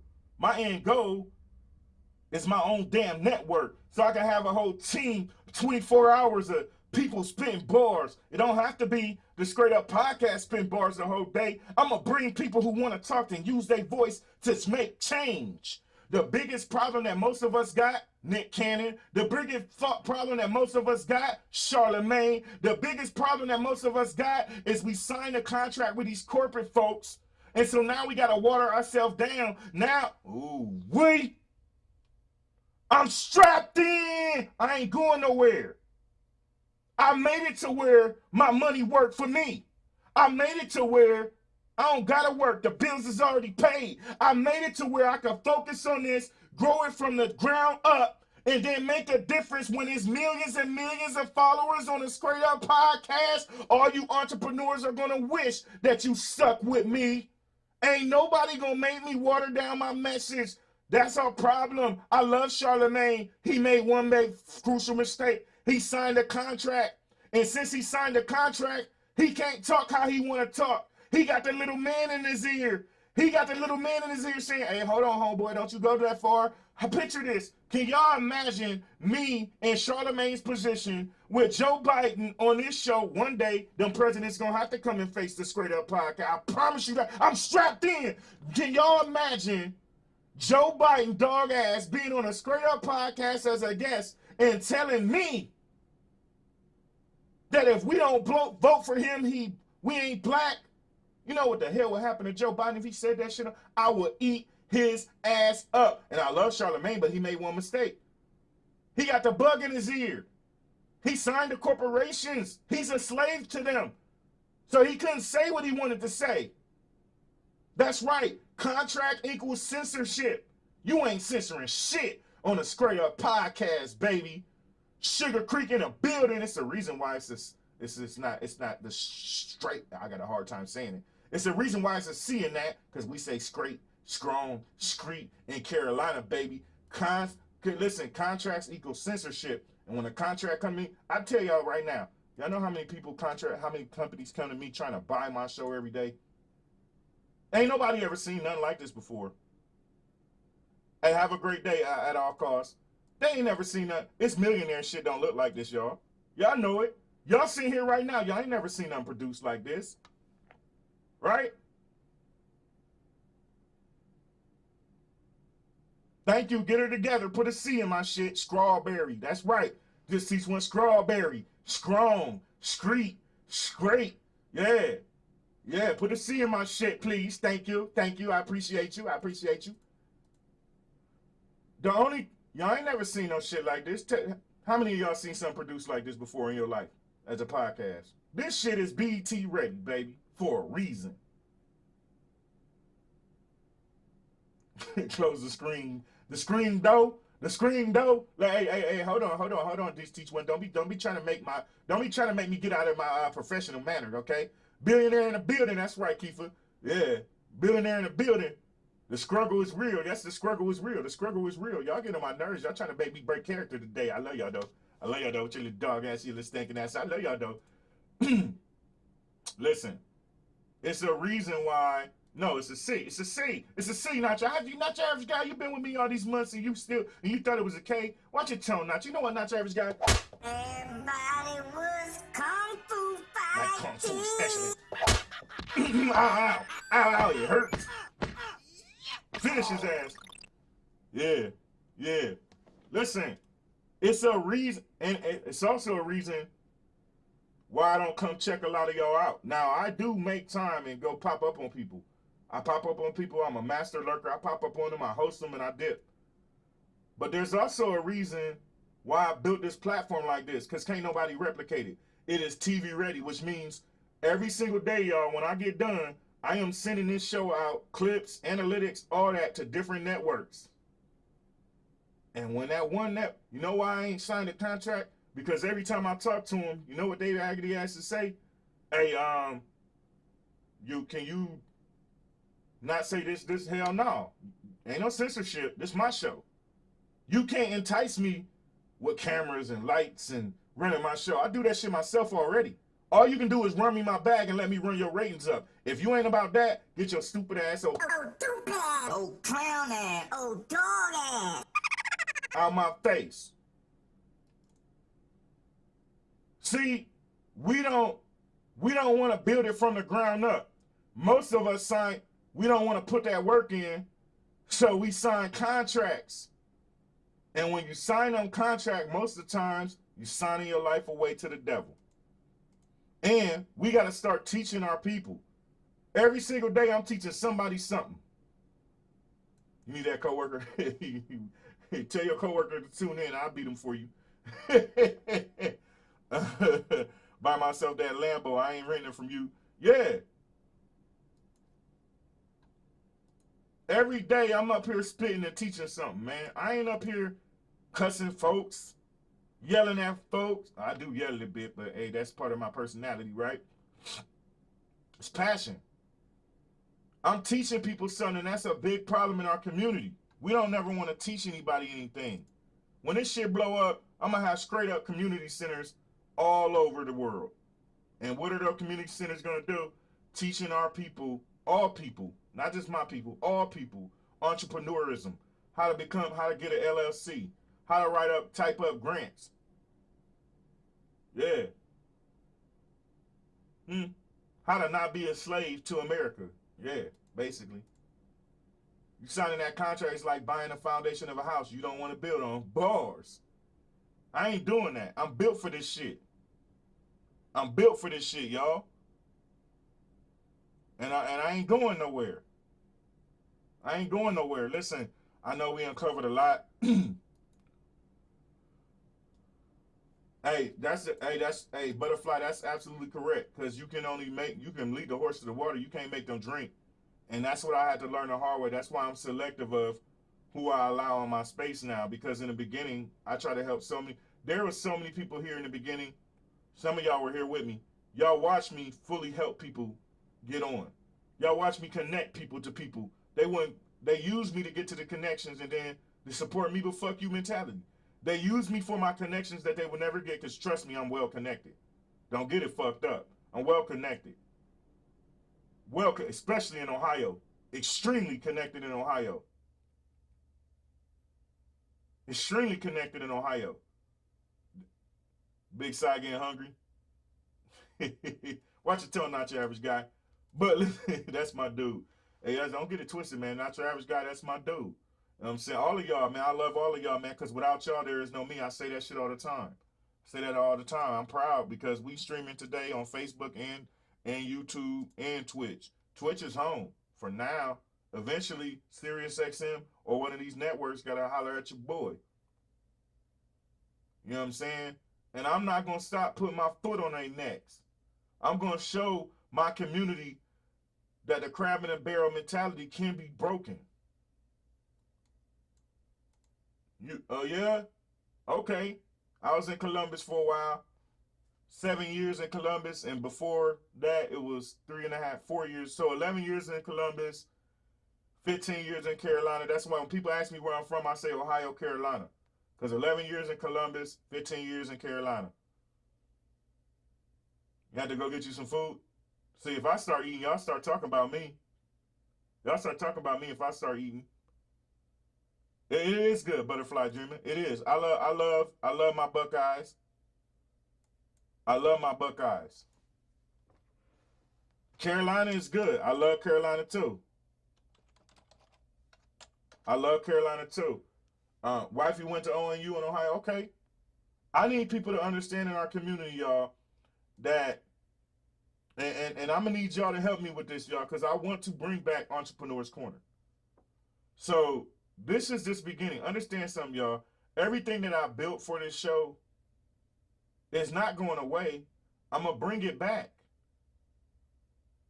I'm going to bring it back, y'all. I'm going to bring everything back. This here, this Entrepreneur's Corner, that's what I want to bring back first. I need y'all to reach out to entrepreneurs. I'm going to post a message. I want to bring back Entrepreneur's Corner. I also, after Entrepreneur's Corner, right, guess what we had? We had a straight up roast session. And we would prank call people live, have fun, clown each other, all that. Yeah. And that ain't all we had, y'all. That ain't all we had. We also got straight up sports. Every part of the show will come back. Every part of the show, y'all, will come back. The first thing I want to do is make sure we bring back Entrepreneur's Corner. Every Friday, I want entrepreneurs on here. And when they come on here, what I want to do is, one, talk about their business, share their information. Two, talk about their story, talk about how they got there, talk about the struggles, teach people who want to learn to go into their area expert into their business for themselves. I want to bring Entrepreneur's Corner back. Then after we do Entrepreneur's Corner, Friday is a long day. We get to doing straight up, yeah, I don't like media sports thing, but we have fun on straight up sports. But all parts of the show will come back. They all here. I built them. They're here to stay. But Entrepreneur's Corner is going to come back. But I'm going to need y'all help. I'm going to need y'all to make sure y'all reach out to entrepreneurs for me. I can't do it by myself. Every Friday, I want an Entrepreneur's Corner. I want y'all talking about your business. I want y'all telling people about your business. I want you telling them how you became that, how you got in that field, all that. That's just going to come back. It's coming back. Because, see, you got to be the change if you want the change. I will be the change. I will be the change. You ain't got to like me. I'm going to still spit these bars. There's no in between with me. You either love me or you hate me. There is no in between. But I promise you this, more people love me than they hate me. People are tired of all this bullshit. No, hell no, Neeson, hell no, hell no. Nothing I do on this, let me make this clear. I'm glad you asked that, Neeson. Let me make this clear. Nothing about my show is specifically for the black community. Everything I do is for everybody. Everybody. Y'all see, I don't care what your ethnicity is, I'll let you be a guest on my show. Y'all done seen white guests, Spanish guests, black guests. I don't care. Everything on this show ain't got nothing to do. Hey, we gonna talk about that, Kobe. Everything I do ain't got nothing to do with the black community. It's for everybody. I'll specifically speak to my community sometimes when we talking about stuff, but everything I do is not for the black community. Everything I do is for everybody. Make that clear. So my brother Neeson, and I called you a little dog ass too, Neeson. You answer the phone. Answer the phone with your little dog ass. Everything I do on this show is for everybody. It's not race specific. Yeah, we in America. That's right, equal opportunity basher. Nothing I do, y'all, if y'all ain't learned nothing, y'all seen today. I gave it to the white folks, turned right back around and gave it to the black folks. I am an equal opportunity basher, baby. Just like when I give it to women, I turn right back around and give it to the men. The problem is, though, so many people are ignorant. They'll see me getting on one race and run away, not knowing I'm going to give it to the other race.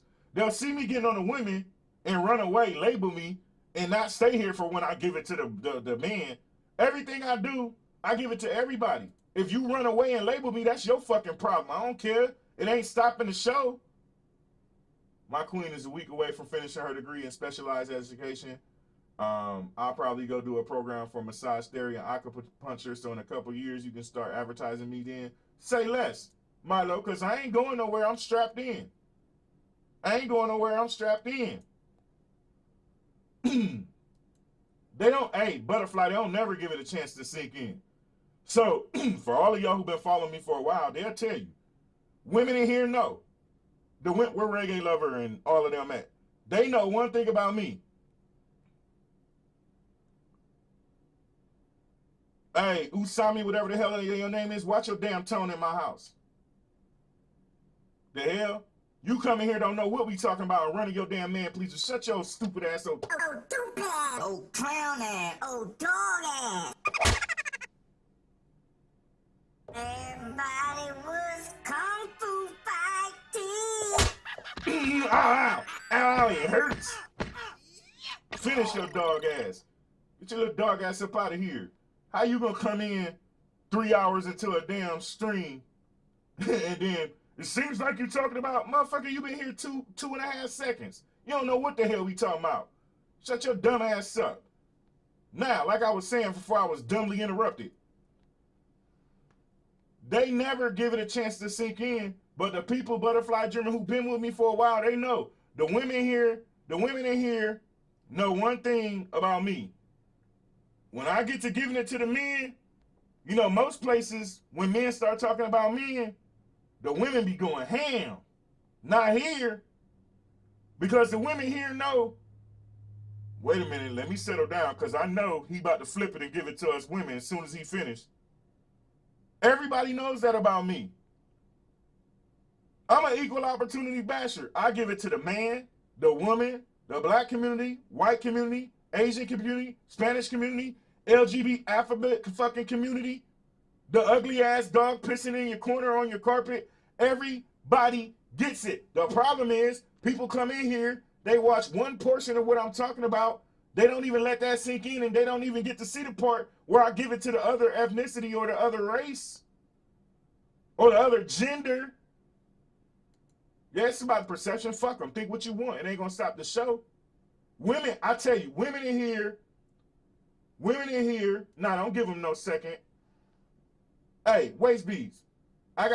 Y'all are pretty chicks with guns. This is death row. This is straight up death row, baby.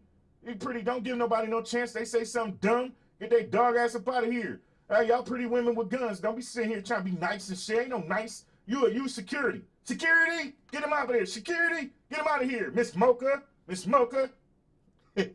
But seriously, a lot of people make perception. They perceive me one way because they stay for 2 seconds. The women in here will tell you, and the men in here will tell you. The women in here know. All of y'all women in here right now. Y'all know one thing, right? I start giving it to the women. They don't even get too excited. I mean, if I start giving it to the men, they don't get all excited and going crazy. And then my moderators, Reggae Lover and Black Queen and them, they be trying to warn the other women. As I'm giving it to the men, Kiefer, all of them be trying to warn the other women. Hold on now. Don't get too excited. Because I promise Josh he gonna turn it and give it to us next. But most times, as soon as I turn it to the women, they run. I'm an equal opportunity basher, baby. I don't give a damn. You can come in here and perceive me one way because you see me talking about a specific gender, but you're gonna miss the boat because I'm gonna give it to everybody. Talk that shit, Tony. Talk that shit. She said, I love to watch people that don't think like me. How do you know what to prepare for, or even how to change things if you don't know how others think? Bars. And I think I'm an outside the box thinker. I don't think like nobody else. I promise you that. Especially my black people. A lot of them don't think like me. A lot of them don't like me for it. I don't give a damn because you can't whoop me. And I'm in Texas, baby. The guns stay loaded. In Texas, just saying. So just in case they ever feel froggy in the hood come out, I'm just saying. I'm working on me. I ain't there yet. I'm working on me. I ain't there yet. What y'all want to talk about tomorrow? Y'all? Man? What y'all want to talk about tomorrow? Y'all tell me what y'all want to talk about tomorrow. Huh? Don't get all quiet. Don't get all quiet now. 30% of y'all in here in this chat. Don't be all quiet. What y'all want to talk about tomorrow? Today was a lot. What we going to talk about tomorrow? And just so y'all know, next weekend, on 2 different days, the show will be at noon instead of 8 a.m. Well, 9 a.m. y'all time, Eastern Standard Time. I'm in Texas, I'm an hour behind. But I find it easier to tell people Eastern Standard Time. If I tell them Central Standard Time, they'll fuck it up. Toxic role models. Is that something y'all want to talk about tomorrow?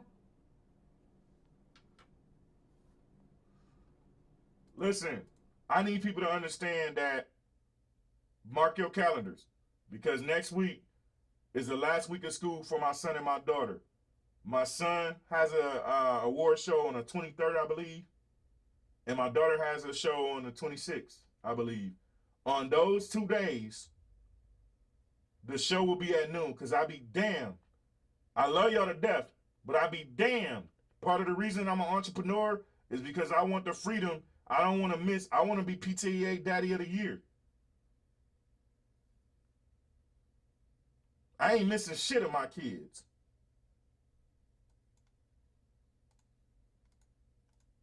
I ain't missing shit from my kids. I ain't doing it. I promise I ain't.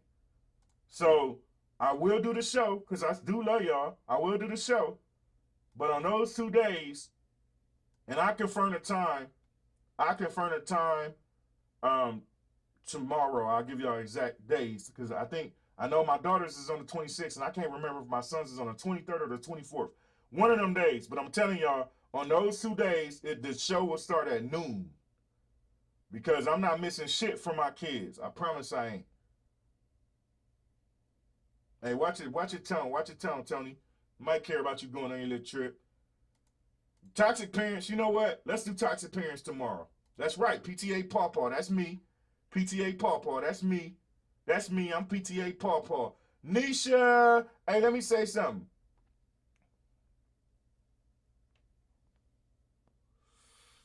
Hey, let's see y'all clowning now. See, let's clown. Hey, we have roast session. It's coming back, baby.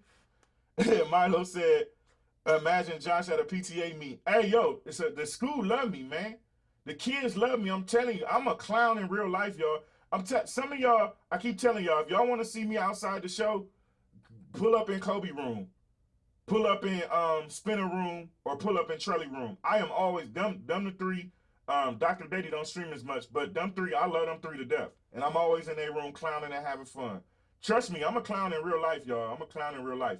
PTA Paw. Stop getting diagnosed by your undereducated friend. Man, that shit was rough last night, Kobe. That shit was rough. I was like, why do y'all let your friends ain't shit, and they be telling y'all shit that ain't shit. You know what I'm saying? I know you be lurking, Nisha. I know you be lurking. I just love when I see your face and you smile. That's all. You get on my damn nerves with your little stinking ass, but I love you. Everybody was kung fu fighting. Ow! Ow, it hurts. Finish her ass. I love me some Tauruses too, but y'all get on my damn nerves. Hey, how old is you about to be, Tony? 52? What's going on? Hey, how old are you? How old are you about to be, Tony? You about to be 52 or no? What's going on?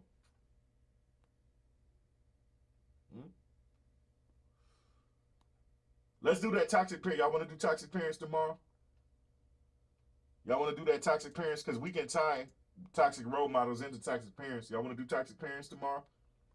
That's what y'all want to do? Toxic parents? There's a lot of them out here.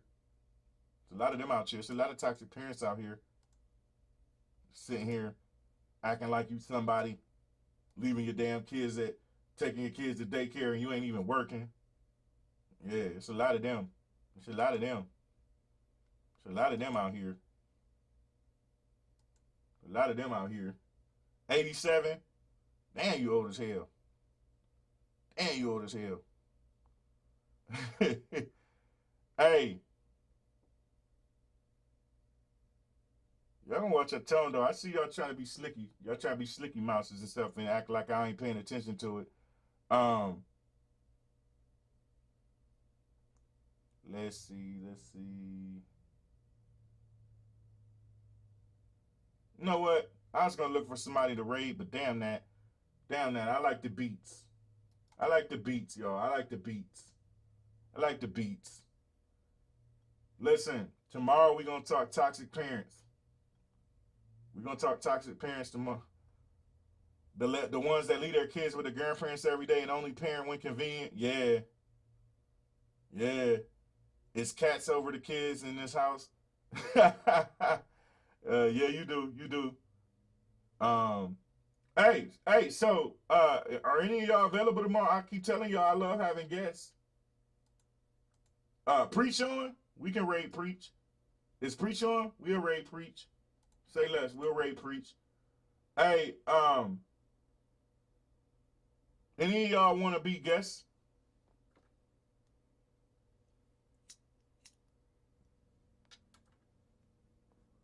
Because I love having guests. Y'all more than welcome to be guests live. Is anybody available that want to be a guest tomorrow with me and talk toxic parents? Or y'all just want to sit in the chat and listen to me?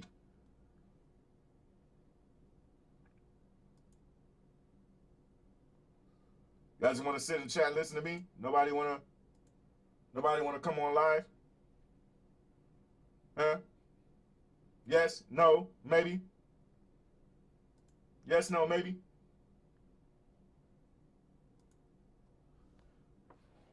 Get quiet when you start asking people, do they want to?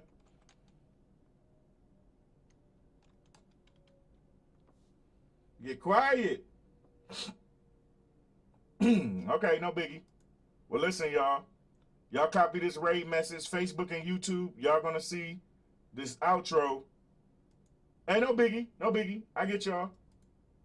Hey, listen. Tomorrow we gonna talk toxic parenting. Thank you, y'all. I know today was deep. You want to come on live tomorrow, Kobe?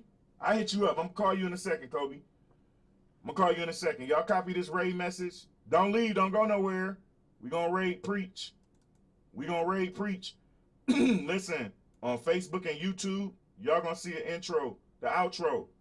We're going to go raid Preach on Twitch. All right, I'll see y'all tomorrow. Without y'all, there is no me. And I'm out.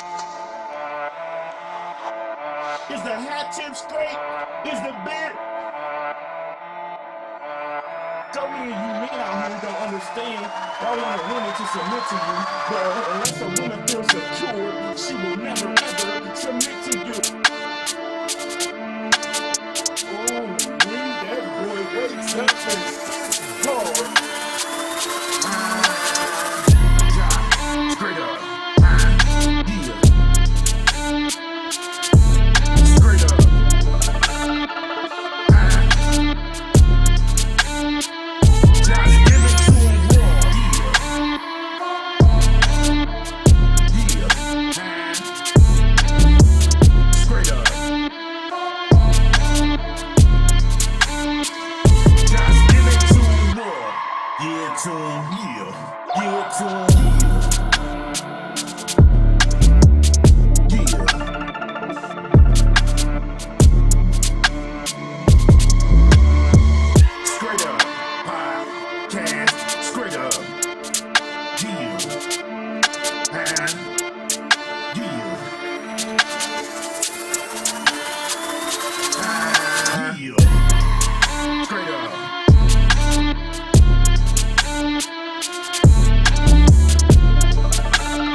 Just give it to 'em raw.